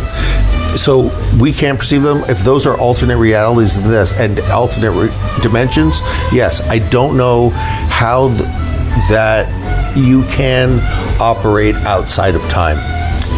Well, it's just like, I think you made like a great point. It's like about our perception and the instrument of how we perceive everything. Yes. And it's the only thing that's real. Perception. And our perception changes over time. Definitely. And our understanding of things changes. Absolutely. And but you still are perceiving, and that perception is your reality. that's true. And as I've grown older, I've perceived it differently in different phases of my life. Do you recognize a change in perception and perspective when you flash on those moments and those opportunities come about you in a different way and you respond differently? Do you recognize that 10 years ago you would have behaved or responded differently? Oh yeah. That's a good thing. Okay, so it's like, do you remember your life before you tried psychedelics versus after? I do. You know, do you feel like there was a huge, what do I say? Consciousness shift? There's a consciousness shift, but almost like a moment, like that's... Oh, like an inflection point? Yes. I would say my inflection point was at the age of 13, when my brother forced me to smoke some marijuana because my dad was out of town. And we listened to KROQ when it was still a rock and roll station. Cool. And they were playing the Eagles, and my brother's like, come down here. I said, hey, something's burning. He's like, get down here. I walked down the stairs, and I'm like, oh my God, Dad's going to kill you. Here, smoke this. Took a couple hits, and I was like, oh, okay. So the world isn't really what I think it is. It's also this. Yeah. That's my inflection point. Acid came years later, at least 5. I also call them peak experiences. Peak experiences. Yeah. Well, that's the thing. We were talking about it earlier. Those are your memories, are your peak experiences. And you have so few of them that when you stack them close together, it seems like they just happened. And if you live an adventurous life and you're having, maybe not peak experiencing, but you have things that you can remember versus things you're encountering on your phone and just information, you're having experience or peak experience, those are your core memories, where how you track time over the course of your life. You'll be like, oh, I was a young man when I was making my podcast series. And in 30 years from now, when you come back across this table, like, oh my, or you click on your YouTube page and you're like, oh yeah, remember when I used to go around and talk to everybody in Oceanside? Yeah. That's fucking sick. This is a beautiful legacy you're doing. It's a beautiful postcard to yourself. Yeah, that's the thing. It's like, I wanted to make something where it's like, this will be cool to me. I don't care. That's the only reason anybody should be doing anything. Well, that's creation. That's pure, unadulterated creation. But also, I was hoping will appreciate it. Be like, oh yeah, no. We make things and hoping that we hope will connect to other people. That's how you find your people. Will connect to, and some people, it depends on your personality. Some people want love from it. Some people want money from it. Some people just want that good job. You know, like we all want different things. And honestly, through my experience, I've gone through those vast arrays of things. Like I played music because I wanted girls. Like I wanted that, and then I wanted money, and then I wanted all these things, and then now I'm like, shit, I really just like making music. Like I like playing with some people and playing off of some other people and having a joyous time together and making sound and not thinking about money or any of that shit. In the back of your mind, you want to make music. If you're at a you don't want to be taken advantage of. Nobody wants to ever feel taken advantage of. Well, you don't want to be successful and not be a part of it. You don't Exactly. you don't want to like have your song be a thing and then no one knows it's your fucking song, like that type of shit. Unless you're licensing that shit. and Exactly. get You paid. gotta license your music. But yeah, shit like that. It should just be unadulterated, like making it because you love it and you're proud of it, and then whatever the fuck happens. And I mean, I think archiving, recording music, making art is immortality. Like that. Closest you're gonna get. We are temporary and we're going to expire, but what we make is going to live forever, even That's tight. if it doesn't touch anybody. And I love the stories of people. I mean, love's the wrong word, maybe. There are stories of people that make music and never know. I mean, there's fucking Vincent van Gogh, shit like that. Like making things that are masterpieces worth millions of dollars and died hating himself and thinking he was a loser. You know, like sad, if there's things you sad have stories. to do, that should be your art. It's like something that you have to do. Yeah, exactly. You You're can't driven. not do it. Yeah. Well, It's there's like that. it bothers you. It wakes you up at night because you're thinking about. I was a professional cook for a long time. And Oh, really? There was a time that I would think of these creations of food, or wake up, dream of a recipe. That's cool. In my sleep, and wake up the next night, go into the kitchen and make it as the special for the day, and like that. And I didn't do that because I loved doing it, which I did, but I had to do it. I couldn't not do it. Yeah. And I was lucky that I was in a place that I could do those, be that free to do it. But I mean, that has to be what drives art, is like compulsion, like music, compulsion to just pick up a pen and put it on a paper and scribble down and draw it in and ink it in or whatever, just make. Yeah, I think it's good to go through all the different sort of phases of making. Yes. To see if Fail. a medium is good for you. Because, I'm big into breaking some of the archetypes of creatives. I don't co-sign the starving artist archetype. I don't co-sign the mad or troubled artist archetype. I feel like it's great to go through experiences, Yeah. but I don't think, Life will hand you those moments. yeah, for sure.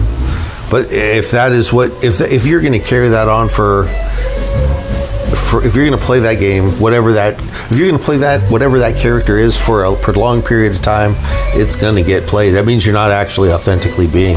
Some of the most talented people I know are like so troubled though. And self-loathing. I don't There's a lot know of why. self-loathing in art. Yeah. But But why? I don't get think that. you have to be No. a certain way. I to wish make- people I've would- met talented Yeah. people that are very happy too, but Yes. it Yeah. just seems like some of the most talented are always so troubled. I don't know why. And I think I- it's a burden sometimes of talent.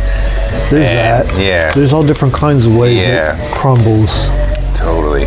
It's interesting. So we've had a few record projects that have come through where there was nothing identifying on the record, zero visual information, some colors on a sleeve or a blurry image of some sort, avant-garde stuff. and like a clear record with maybe a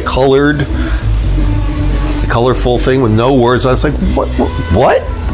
But some of those that have really good music on it, some of it that wasn't as good.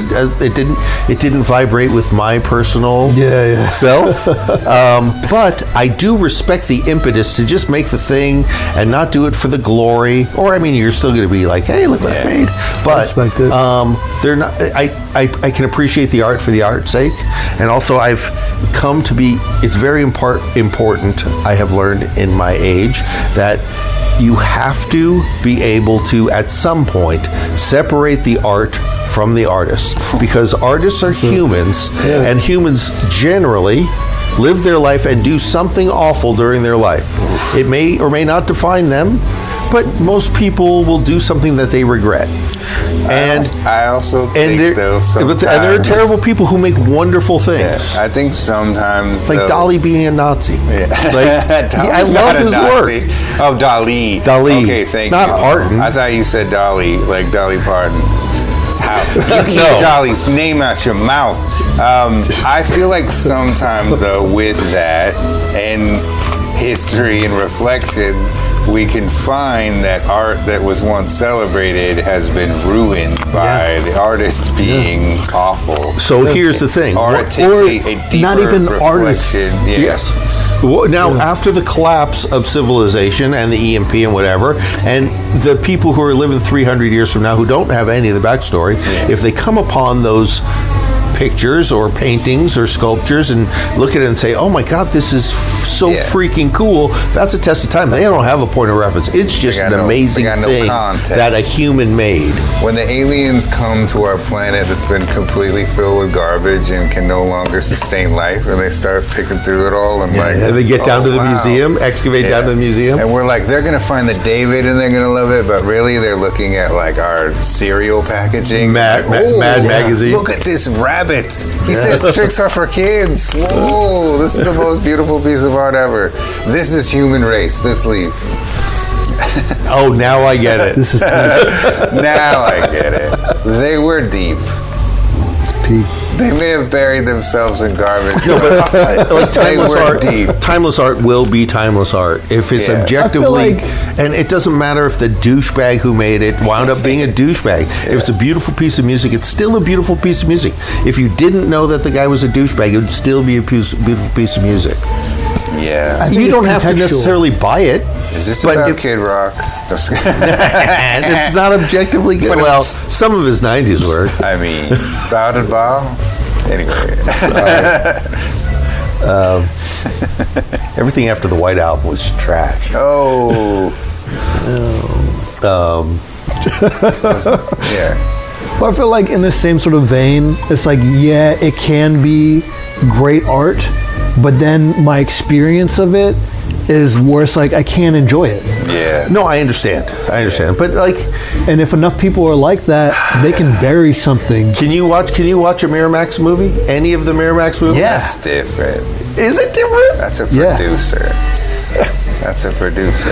Every time I see the Miramax logo, I think that thing. I know, but I can still listen to Beatles without thinking of Phil Spector. Anytime I listen yeah, but to the Beatles Mobb are bigger Deep, than Phil Spector. I know. when I listen to Mobb Deep, and then Diddy gets on the track, Yeah. It's that's, like- that's a stain on. That's a on stain. But that's an music. actual artistic stain. I know, that's what I mean. It's not. He's not just a producer. He's in that shit. Okay. If Yeah. Harvey When I'm Weinstein. watching the Woody video- Allen. I don't know. If That's what I'm like. I can't. I love It Vicky feels Cristina weird. Barcelona. Yeah. I mean, I grew up on Woody Allen films, and he's a terrible human being. Yeah, he is. He made some freaking funny ass movies. Yeah. Particularly if you're a can't Jew, do it. they're funny. I can't Jewish even eat Jello humor. right I now think it 'cause of depends on Cosby. what your threshold is, because it's like one time I was in LA in an Uber and I was talking with the driver, and it's like, oh, so you made like a love song playlist? I was like, I fuck with that. And then the next song that came on was R. Kelly, and I was like, I was like, you still listen to R. Kelly? She's like, oh, so you're one of those people? Oh. And I'm like, yeah, I'm one of those art people. No, 'cause I it's mean, like- I don't know that R. Kelly's music stands the test of Yeah, time. I It get didn't. it. It never touched me in that tingly R. space. Kelly never either. touched you? No. but that's one of those things. Like, Look at you. there was a moment. It wasn't a peak moment. It was like a valley. Yeah. Where it's like the whole Yeah. context of that thing changed for me, Yeah. because when I was a kid, He was everywhere. he was bumping. Yeah, he was Everywhere. just everywhere. that was what what could fly. people had babies to his Yeah, music. like His oh baby my making music. Lord. You know, like, but then when you found out that the music was about babies, it's like, No, okay. not like Okay, the you CD's don't gone. always. like- I'm not saying you should be investing in Hitler's watercolors. but I'm saying, like, you never know. That's a great name for a band. Hitler's watercolors. Oh my god. Make a mental note. Use that. I'm never going to use that. I just like 2026. making up fake bands. Yeah. No, me too. Me too. That's great. Is it? Watercolor. You never know when something's going to be You don't know it Something in the else. time. You don't. like history changes Yeah. as we live through it. History is not a That- constant That's thing. why History like life. I'm not a fan. Like I'm not a person that follows I feel people. you. I'm Yeah, not yeah. a fan of anybody. I appreciate people. Yeah. And there are people I like fuck with, and the people I'm fanatic about are fucking dead. and I know everything about them, and they can't hurt me. You know, like I'm honestly, it comes back to, well, I was raised in the church, and I think that's what did it, was to see like the leaders as big, venerated, and then to grow and see them as evil, and like, oh, like they're false prophets. They're like, they fell right in front of me, and I felt that like that duped. Even if there was a kid, I was like, oh, I fucking really listened to that motherfucker. And now that's transferred to almost everything. Like, you know, when I was in my 20s, my football team moved to a different city. Talking about the Chargers. Fuck the Chargers. No, that was not the first time I experienced that. My Rams? My Rams moved to a different city. And then they came back, and you know what? And I was hurt when they left. I was happy. I was relieved that they was no longer had to be a fan of theirs. They came back, and I sort of, and you know what? It's like, fine, okay, they're back. Satisfied. So when the Chargers, my other team who I love so much, left, it didn't hurt so bad because I already been through it. I know what that pain's like. It doesn't bother. Yeah, sure, I still like them. Yeah, right. It's not the same though. That's also why I can't be It's the same. I mean, I'm not a Niners fan, and I'm not a New England fan. Okay. I'm a Chargers fan, and I'm a Rams fan. Okay. They've hurt me. And you know what? I've grown as a person over it because of it. Yeah. I have a giant callus on my soul because of it. Well, Chargers, Super Bowl. Chargers could burn in hell. Screw the Spanos family. I love that guys. So, anyways, that was a pre-conversation conversation. Funny. But yeah, that's why I can't follow anything too much, because I know humans are fallible, and also like I want to. That's politically too. I want to keep my people. I want to keep their feet to the fire. I want them to have to actually walk the walk the whole time and die. I try to retain some willful naivete. Yeah.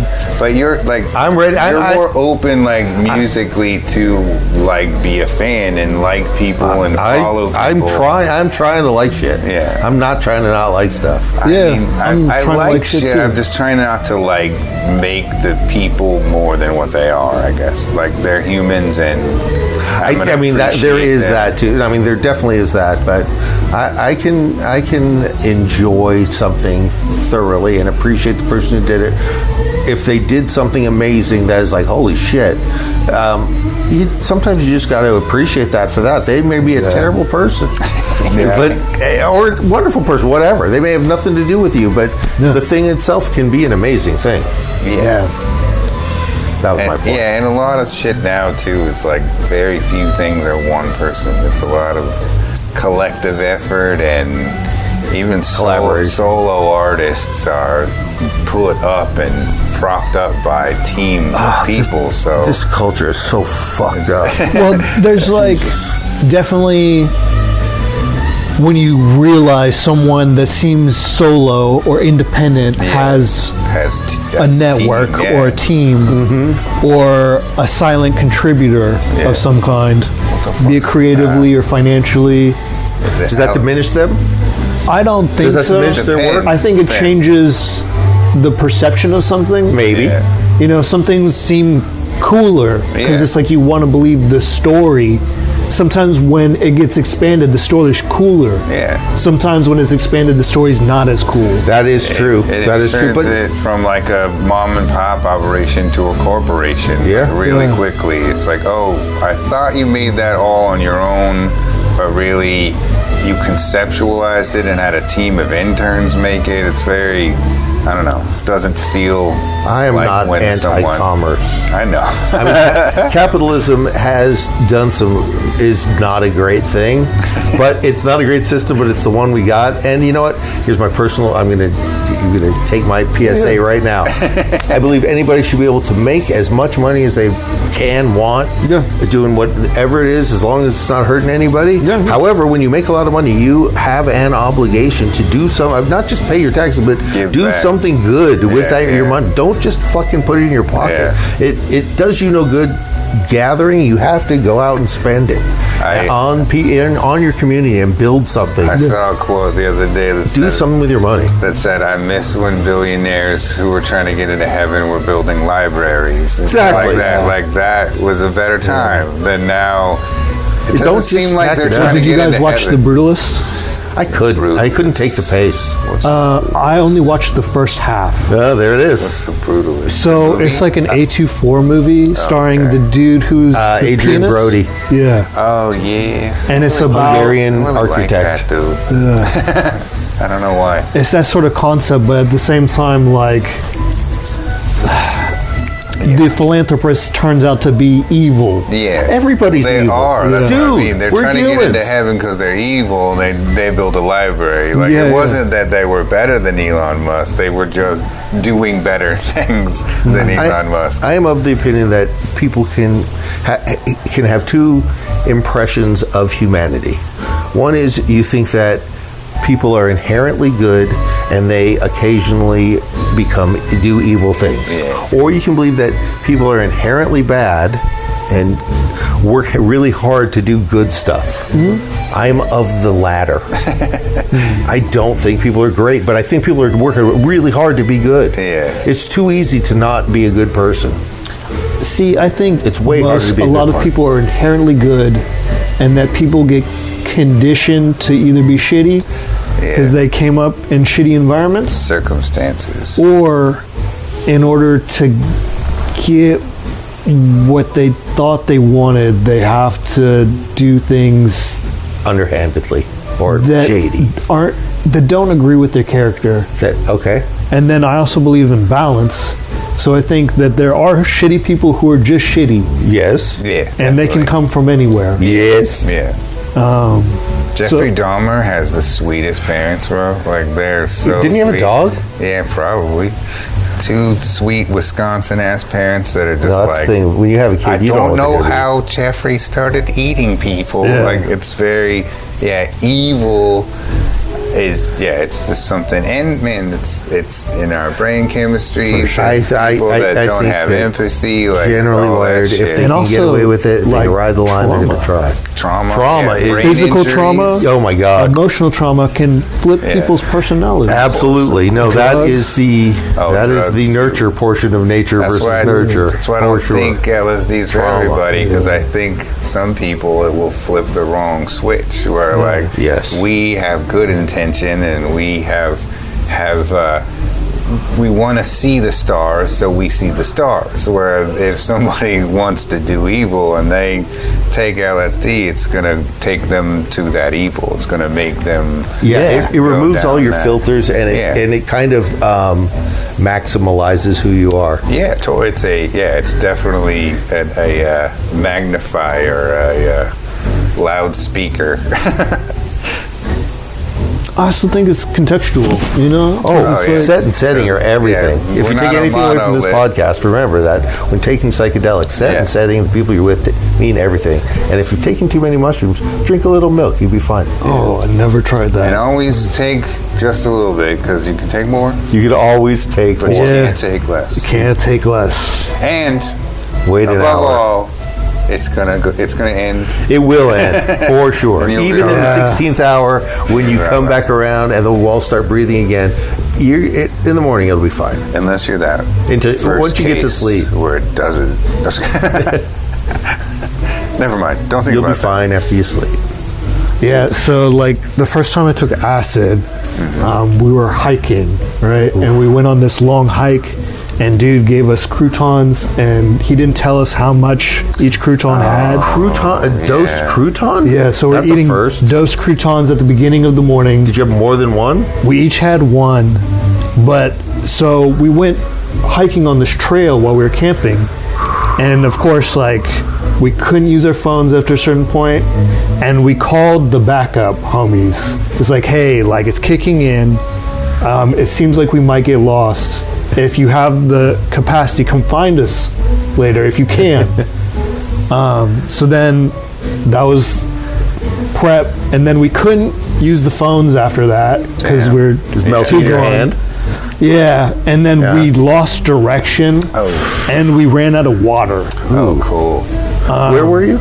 So I was camping in the hill country of Austin. Okay. That sounds like a very hot? lovely place. Yeah, so it was like a state park. I can't remember the name of the state park. It wasn't super hot. Yeah. Dry? It was drier, It was cold at night, but like decent during the day. Okay. They And find you then? Those are not the fixings for a good acid trip. So I mean, nature's awesome, but Nature getting is lost awesome. in nature is probably No. not the best idea. No, I've had some lovely experiences in the Yeah. woods, particularly when I was younger, but I wasn't going anywhere. I wasn't walking around. I long got story lost without- short, it was a gnarly trip. Yeah. No, that's well, a long you night. had like that fear of like Yeah, no, that. being lost. Yeah, because once your endorphins start going, Yeah. the acid's just gonna wrap and you're rank already all that up. like you're already discombobulated, so you're And then you get surroundings cortisol on top of discombobulated. it. That sounds awful. Yeah. And yeah, so Homies, did they rescue you? yeah, so the homies ended up rescuing us. Good. We started the trip, let's say like 6:30 in the morning. They found us at like 4 or It's gonna 4:30. get dark. Ooh. It was like definitely not when the sun was setting earlier, because there's still time after they picked us up. You still had to walk out. Were you still tripping? Full Oh, tilt we were boogie? full tripping when they Wow, I found wonder us. how many Uggs you take. So when we got back to 300? campsite, everything was snakes to me. Oh. All of the ground was snakes. All of the trees were snakes. Everything was snakes. Wait, and I was like, you ate the acid what time? 6:30 to 4:30? like 6:30 in the morning. Yeah, till 4:30 in the afternoon. That's Yeah. 10 hours. No, I mean you're still peaking. Sure. That's strong. Yeah, That's it kept going after the snakes. I'm sure it did. Yeah. What time did you fall asleep? Do you recall? The next day, before sunrise. So we spent one night there. We tripped in the morning, and then me and the other homie who tripped, we drove back at the end. But we were So you woke up Coming in off your- the tail. Did you get home before sunrise? we got home before sunrise. In bed. I didn't go to sleep until Yeah, there it is. yeah, Late in because I was bed. wired. Late in Yeah, bed, no, I'm staring going to at guess the that was ceiling. like 300, 500 Uggs. Way too much. Yeah. I was wired. It was like a mix of like Grinding your teeth? I wasn't grinding my teeth, Good. It's clean. but No strict there was definitely adrenaline and fear Oh, yeah. earlier, and then it chilled out. Oh, so grateful. Yeah, That's it. I'm not sorry that gonna happened be to a you. good time. Well, You should come over sometime. We'll watch a fish show. I had a good trip after that, Good. but then also the acid is just hard on my body, like how I process it. Yeah. Oh. It feels synthetic. Yeah. Well, it is. Yeah. I mean, it's definitely more synthetic than mushrooms. Yeah. Yeah, mushrooms always felt natural, even though like the highs and lows of mushrooms would get me sometimes. Oh, Yeah. they're very psychedelic. Yeah. Mushrooms be. are more like cerebral. Yeah, very for cerebral. me. I always feel my body and Yeah. my gut a lot Yeah. on mushrooms. Yes, yeah, for sure. To me, acid is a little bit more cerebral. Or like I don't necessarily always feel like the heart energy or like other things. Yeah. You feel your Well, it's not body poison, for- yeah. like mushrooms. Yeah, mushrooms, Yeah, you're for literally sure. being poisoned. Yeah. You're feeling your body die. Yeah, A little bit. yeah, for sure. That makes yeah, absolutely. Those are your systems shutting down. So I'm not evangelical about much. There's this one thing that I moderately evangelical about. LSD. He's an LSD preacher. An LSD. Little dabble I'll think D. of something else. Nice. All right, so how you want to wrap this thing up? I actually wanted to ask some more questions. Go ahead. I wanted to ask more questions. Of course. So it's like, what I think is cool about having community and seeing like younger musicians mixed with older musicians, or just like people who know industries, because I feel like it should be applied across the board in different industries, creative industries. But what's interesting to me about the music industry is how musicians connect, and then sometimes how business connects with musicians. And today's like a day and age where a lot of musicians have to learn how to do all of the positions, Yeah. Yes. which is a good and a bad thing. Yeah. But you yourself as this group, this partnership, this space, This entity. yeah, Tasty Wax, it's like you're in a certain place and maybe you want to grow in certain directions. Well, my biggest desire is to be able to interact with more people, have more things happening. I, as a financial enterprise, I'm not as motivated in this business as a financial enterprise so much as a creative endeavor and place where people and as a resource, and it is a resource now for musicians to be able to do these things and have this merch and just be able to express themselves or come here and do whatever. And I'd like to have more of that. I'm more interested in the actual community and the development of minds together and the creative processes of mixing and matching people and where it will go. That's my biggest desire, is to just keep reaching people and letting them have a place to evolve from. Or just further who they are by having a record. You know, I've seen it happen. Like a band changes when they have a record. As it's always been. We've just lowered the bar to entry, which is super cool. That's what it's about. I'd like to be the connective tissue between genres and groups and like be the connective thing between these people that are doing the same thing but are divided by their audiences, you know, artificial boundaries. Well, I mean, they're not artificial. They're real boundaries. They're like socioeconomic, and they're like things that really exist. I mean, I want to cut records for hip hop people. I want to cut records for rock, jazz, salsa, every type funky of music there is, and they're all in these little pockets of our communities at different levels and different places. Yeah, there's so many scenes. And I want a jazz saxophonist and a rock guitarist to meet one day and be like, oh, we get our records cut by the same people. And be that connective tissue. Be the thing that brings people in as a reference point in their lives. Like if if musicians are out and they during their conversation they're like, oh yeah, we have some Tasty Wax records as all.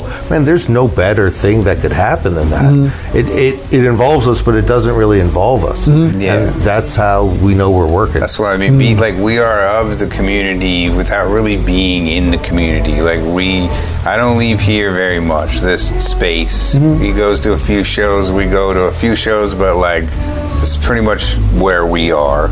So I like that our records and the people we make records for go out for us. Oh, I like that. And for the most part, everybody who's had records made here have come here and picked them up. Maybe seen the product. I mean, the majority. We do ship some, but I like that people pick them up. I like that we're a place you come and you can pick up the records we cut. Most places that do this, it's not that. They ship them to you and you never see the process. I like showing the process. We like sharing what we do. Like we're stoked about that too. I like what we're doing here. And I'm happy to talk to people about it. Oh, totally. Yeah, and in a way that if it pays for itself, that's good. That would be. We're not trying to be an enterprise so much as we're trying to be a facilitator. Like he's the facilitator, trying to help people spread their music or just like listen to their music on a record. That's an experience for a lot of people.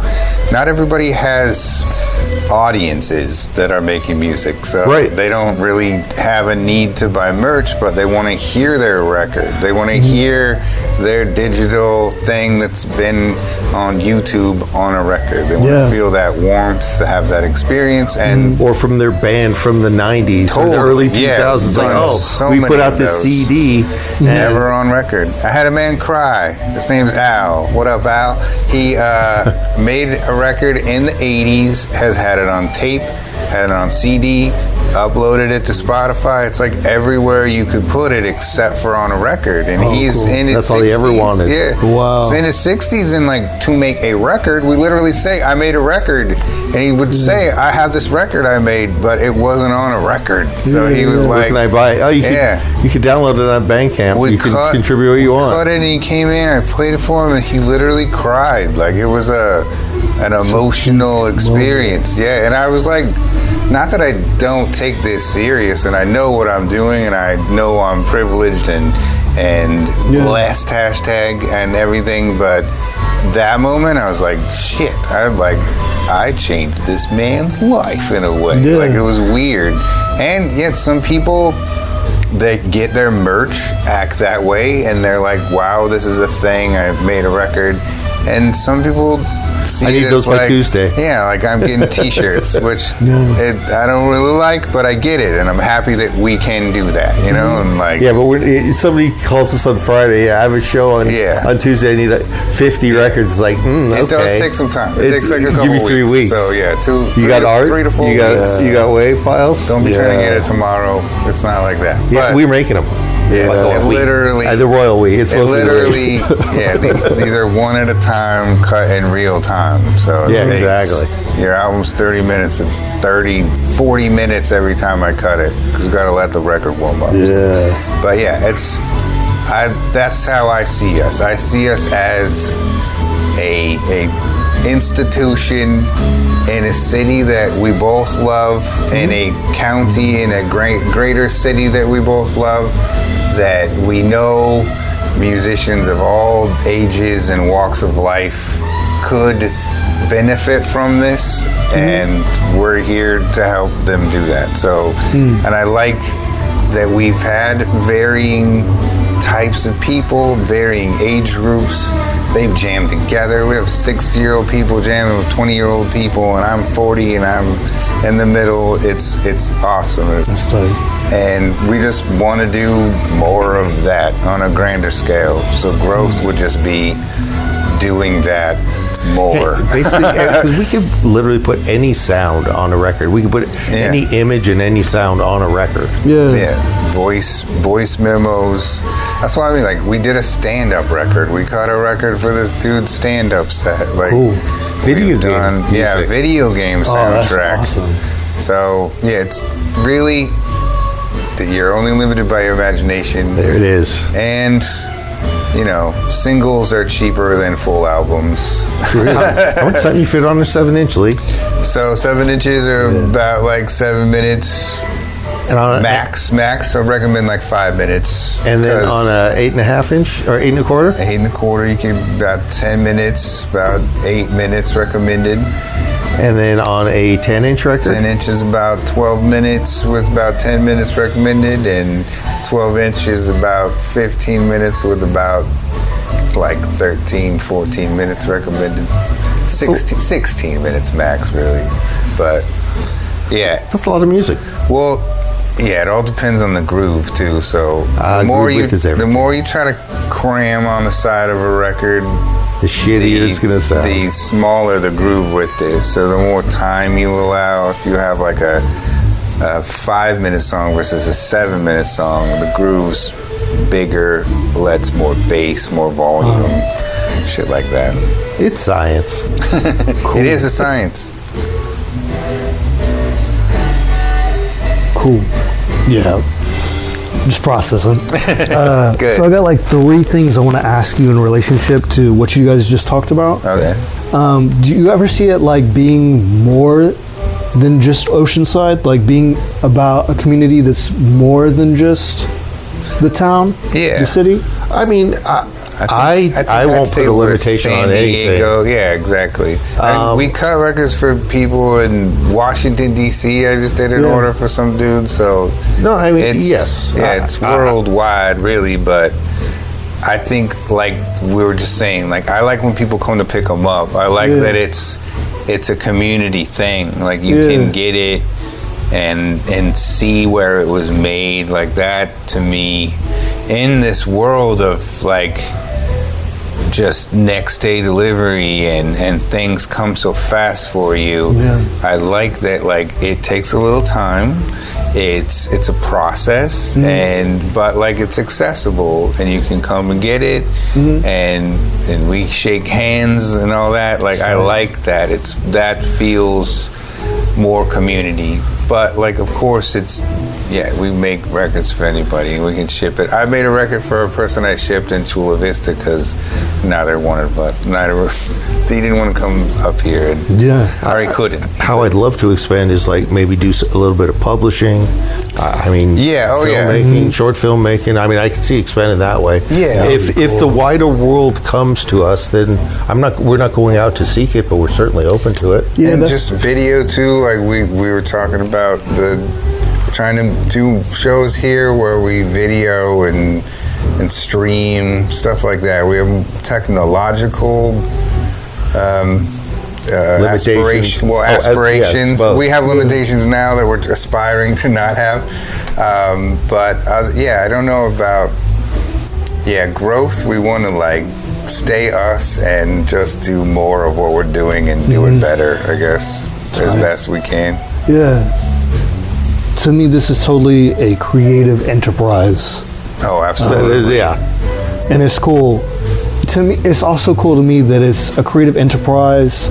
It's multifaceted, multidimensional, and it's a business. It is a business. Should be. And it's like, I think it's interesting having different conversations with creatives about their relationship with money. Yeah. And their energy around money. And I respect people's love of the game, love of the art, and doing it for the love. But I also understand wanting to have more control over your time so you can give more to your craft or spend it with the people that you love. Definitely. Yeah. And time's money, man. I mean, that is one of the upsides of digital is home production. For sure. But it does stifle the social component. You think money stifles the social component? I think digital, like doing everything by yourself. Yeah. Like it used to be people, like if I wanted to record a song with drums, I had to find a drummer, and now it's like I got a box, I got presets, I got all the shit. You don't really need to socialize as much to make music as people used to back in the day. I guess like. But if you do wind up with something cool, I like the fact that you can get out there and we can finish that too. But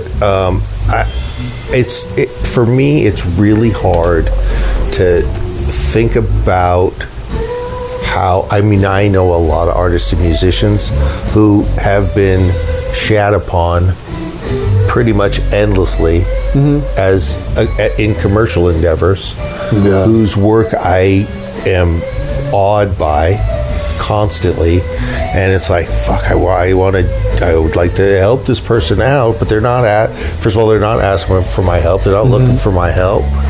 But I, as somebody who appreciates things, it's the only way I have of expressing my appreciation for it that's meaningful to another person. I can give encouragement and pats on the back, which are heartfelt, but when the rubber meets the road, dollars would talk still. And it's unfortunate because commerce shouldn't have to be part of art, but it is, because some people want to really make their life doing these things that are wonderful. And what allows us freedom and people we work with freedom is like we can make the records one at a time. So we do pre-sale, shit like that, stuff like that, where I don't want that to be the barrier. Yeah, money should never be.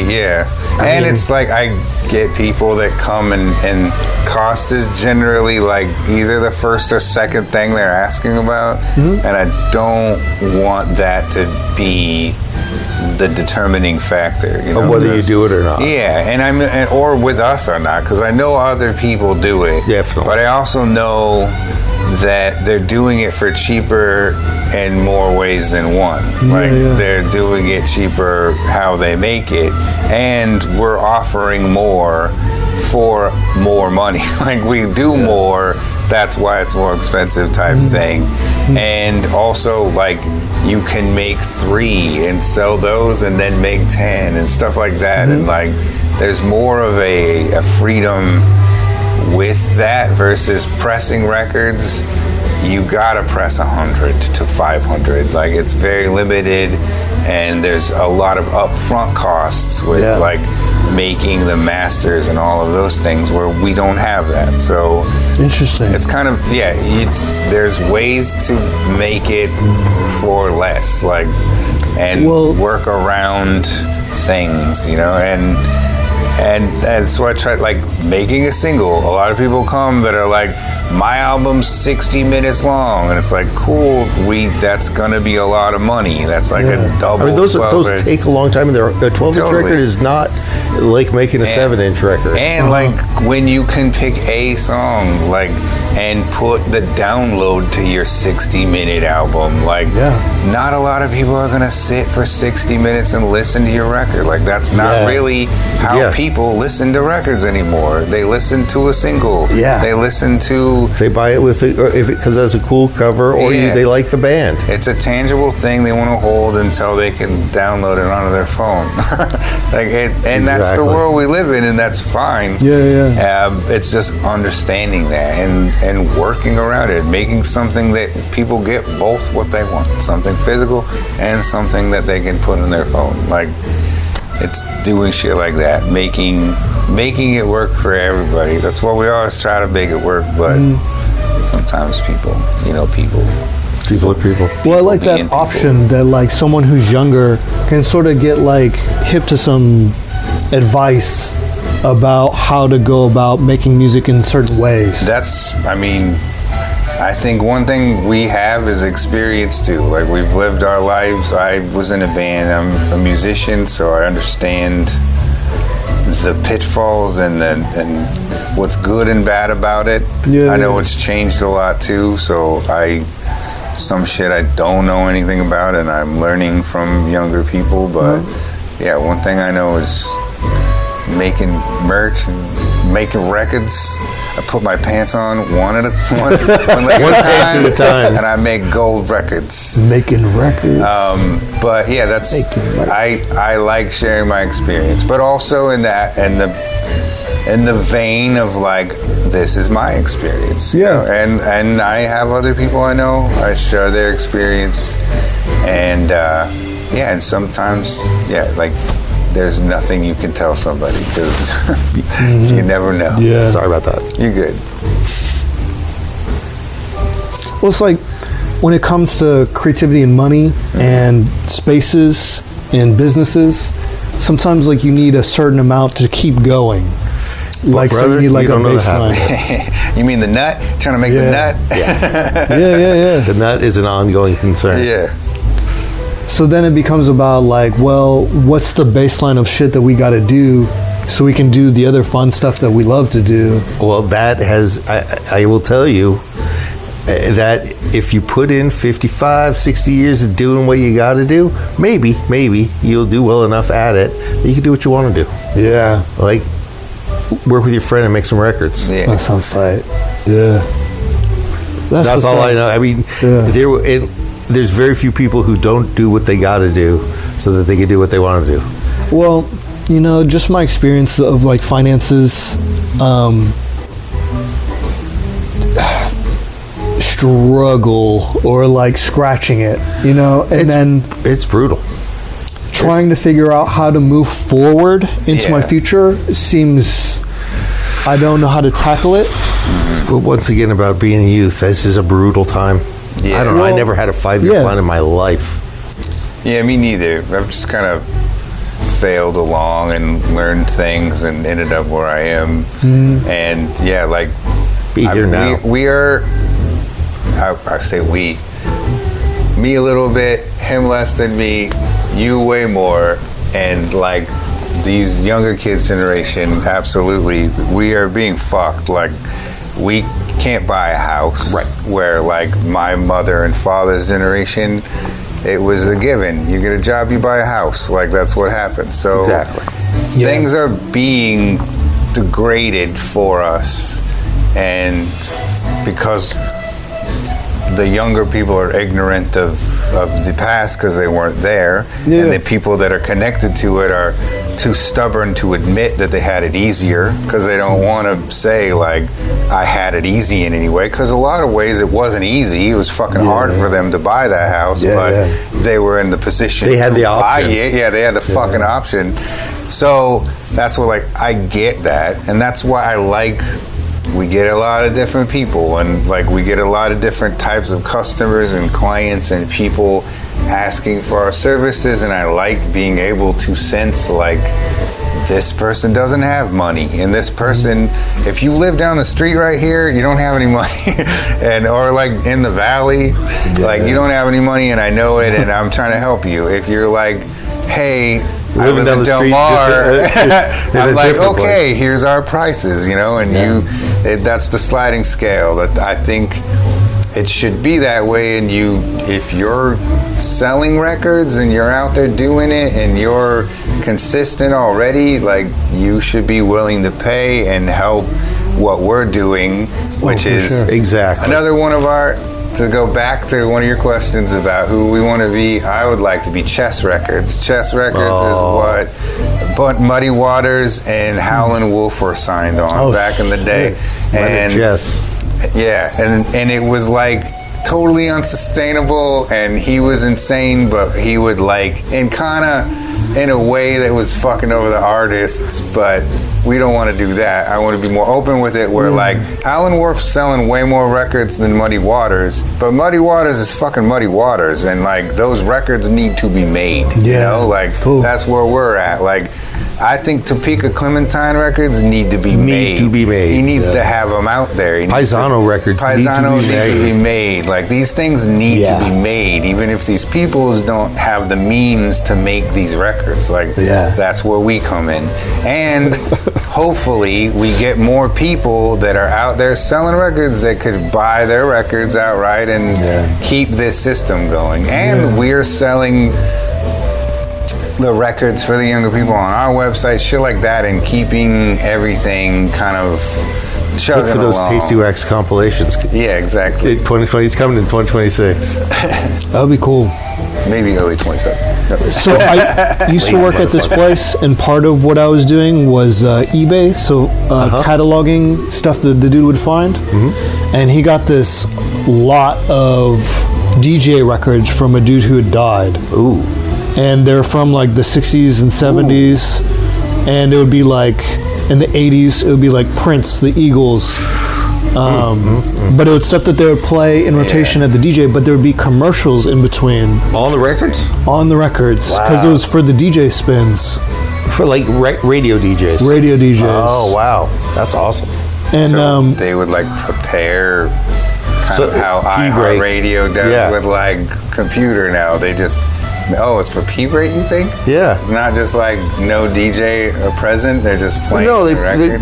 No, with the commercials, they would just, they played it into, maybe there was an outro too. Interesting. Well, you'd still, why would you have somebody there flipping records and not talking?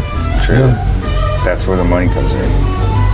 But it was. So you're saying we should put ads on our records? Oh, you guys 30 seconds. are good at like taking formats and playing with them. You could put whatever in between songs. I want to do soundscape stuff so bad and atmospherics too. Like, and so that a record could be a journey. Or what was the one you did where you put the little drum loop in the middle? It was the big whole record. Oh, that's crazy. It wasn't a drum loop. It was Cardiel. Oh, it was Cardiel. Sorry. It's. I saw their show here in the parking lot. I want to do 1,000 of those shows. Yeah, with the lights. The man. I bought one of their 45s, and I wish I bought the LP. Like, see that? I didn't even have a record player here. Yeah. But there's one at the house now. That's why we made those records. Which one did you buy? The Skate Rock Mexico one? Yeah. It's so good. And I just bought it. I got 400 of those, and I still don't get sick of it. It's awesome. So good. They're so good. They're so freaking good. Yeah. And that was such a great experience. Like, I really appreciated coming here. Yeah. And, like, You know what's great about that night with the building all lit up with the projectors? It was awesome, but and they're just so loud and like enticing that people were like walking home from dinner, had to stop and see what was going on. Yeah. People were coming down Mission Avenue and was a pulling scene, over and man. coming in. Yeah. And, like probably a third of the crowd of 200 were people who were just like, "What the fuck is this?" Just walked up. it was lit. It was great. I want to do so many more of those. Yeah, like, you guys both have natural talents, and then you have acquired skills too. I think, like, you guys have a talent for putting shows together. I would love to see that expanded into different spaces. Me too. You know, it's Me like, too. and that's sort of why I brought up Beyond Oceanside. It's like, you I don't want guys to go too far. I live right are up the making street. community, Yeah. but I mean, Would I like to sponsor a Tasty Wax tour? You bet. Yeah. or what about just like a Tasty Wax show in a dope place where it's like, Yeah. I mean, We're not I opposed to would that. love to Yeah. do that. I feel like we're meeting more people, again, through the people we're cut records for. So Cool. there's like the people in Yukumba that have the Yukumba Hot Springs down there. Yeah, they have a Bachata venue. goes down there and play. Great. Like an amazing venue. Yeah. And then just regular venues in San Diego, even some local ones that will, I'm sure, pair with in the future more. But I think if it's an Oceanside, we'll do it here. Like this Cool. is our home. Until while something we're- better comes along. Yeah, I mean here meaning wherever we are. Yep. Here under our feet. Yeah, so hopefully there will be a new venue opening up down the street soon. That will be There's supposed to be like a With saloon and- opening up oh really? and a honky Yeah. tonk next to across the street from the Civic Center. and like the Yeah. the homies recording studio are hoping to pair with. So these things, which would be a triangle. Yes, it would. Triangle. Would be an isosceles triangle. But yeah, stuff like that. So we have things in the future. Also, yeah, I'm not a big planner. I like to. Okay. Yeah. Neither of us. I don't think we're more manifestors. That's what we're saying. Yeah. We put it Interesting. out there, and if it works, it happens. The universe pushes Sometimes shit along, or it I does. like that. Because sometimes I think if you push too hard or try to make something happen too hard, it doesn't. It falls apart. This has all been organic. I mean, we've never And even had a sponsored even the- Instagram ad. No. cool. And even the quote unquote failures, things that like we were working on that didn't happen, they led to other things. I mean, the whole fucking cutting thing came from a failure. Like literally, Yeah. we were working on this project super fucking hard, and it all fell apart. Like that, $1,500 I think we had in it, something like that. Like materials and time, and it just fell apart like completely. Threatened to get sued. See you in court, sport. Oh, we got a phrase out of it. But anyway, Man, it I want that all t-shirt. birthed like what we're doing, and even small little things about like I don't know. Some things just didn't work out, but it turns into other shit. It's other opportunities. Closed door opens a window or whatever. The Most saying beautiful is. flowers grow in shit. There you go. And we got a lot of shit. And a few flowers. And a few flowers. Very few flowers, a lot of shit. And mushrooms also. Oh, Shit. there you go. Cow shit. So the last question I have, Mm-hmm. do you guys ever see like the crew expanding? Like certain people just showing up one day where it's like, yo, I'd love to have you help me cut records, or I'd love... You know what? I firmly believe that there will be somebody perhaps who hears this who will be like, oh man, I would love to learn how to do that. And we are definitely open. Yeah. This is, I mean, art is such a nebulous thing. It's a passion that you have to do and you put yourself into. That doesn't matter what it is. It could be making records. It could be, it could be whatever. And so hopefully somebody will, with a technical mind or videographer or engineer will come along and want to be part of this, and they can fit in, and they don't have baby lungs and. Yeah, you can't be a nerd, man. You can't be a narc. No narc. You can be a nerd. You're fine. Oh, please, nerds. Nerds are cool. Yeah. I meant, like just bad, no narcs. Bad nerd. And I think, to be honest, we have a crew. Like we have definitely people have we work with that are like beyond us too. Cool. But yeah, I see many more lathes. I see pressing operation. Hopefully one day I see a crew of people, and just that they're already here. I would like it that this becomes more a permanent home for the people that are already helping us. Like I wish we could expand and have a legitimate crew of people churning out records, making music, and have an operation. Print t-shirts, a lot of all of it. That's the thing too. Videographers.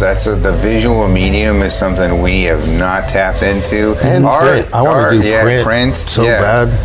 Stuff like that. So yes. To answer your question. Cool. Yes. Hell yeah.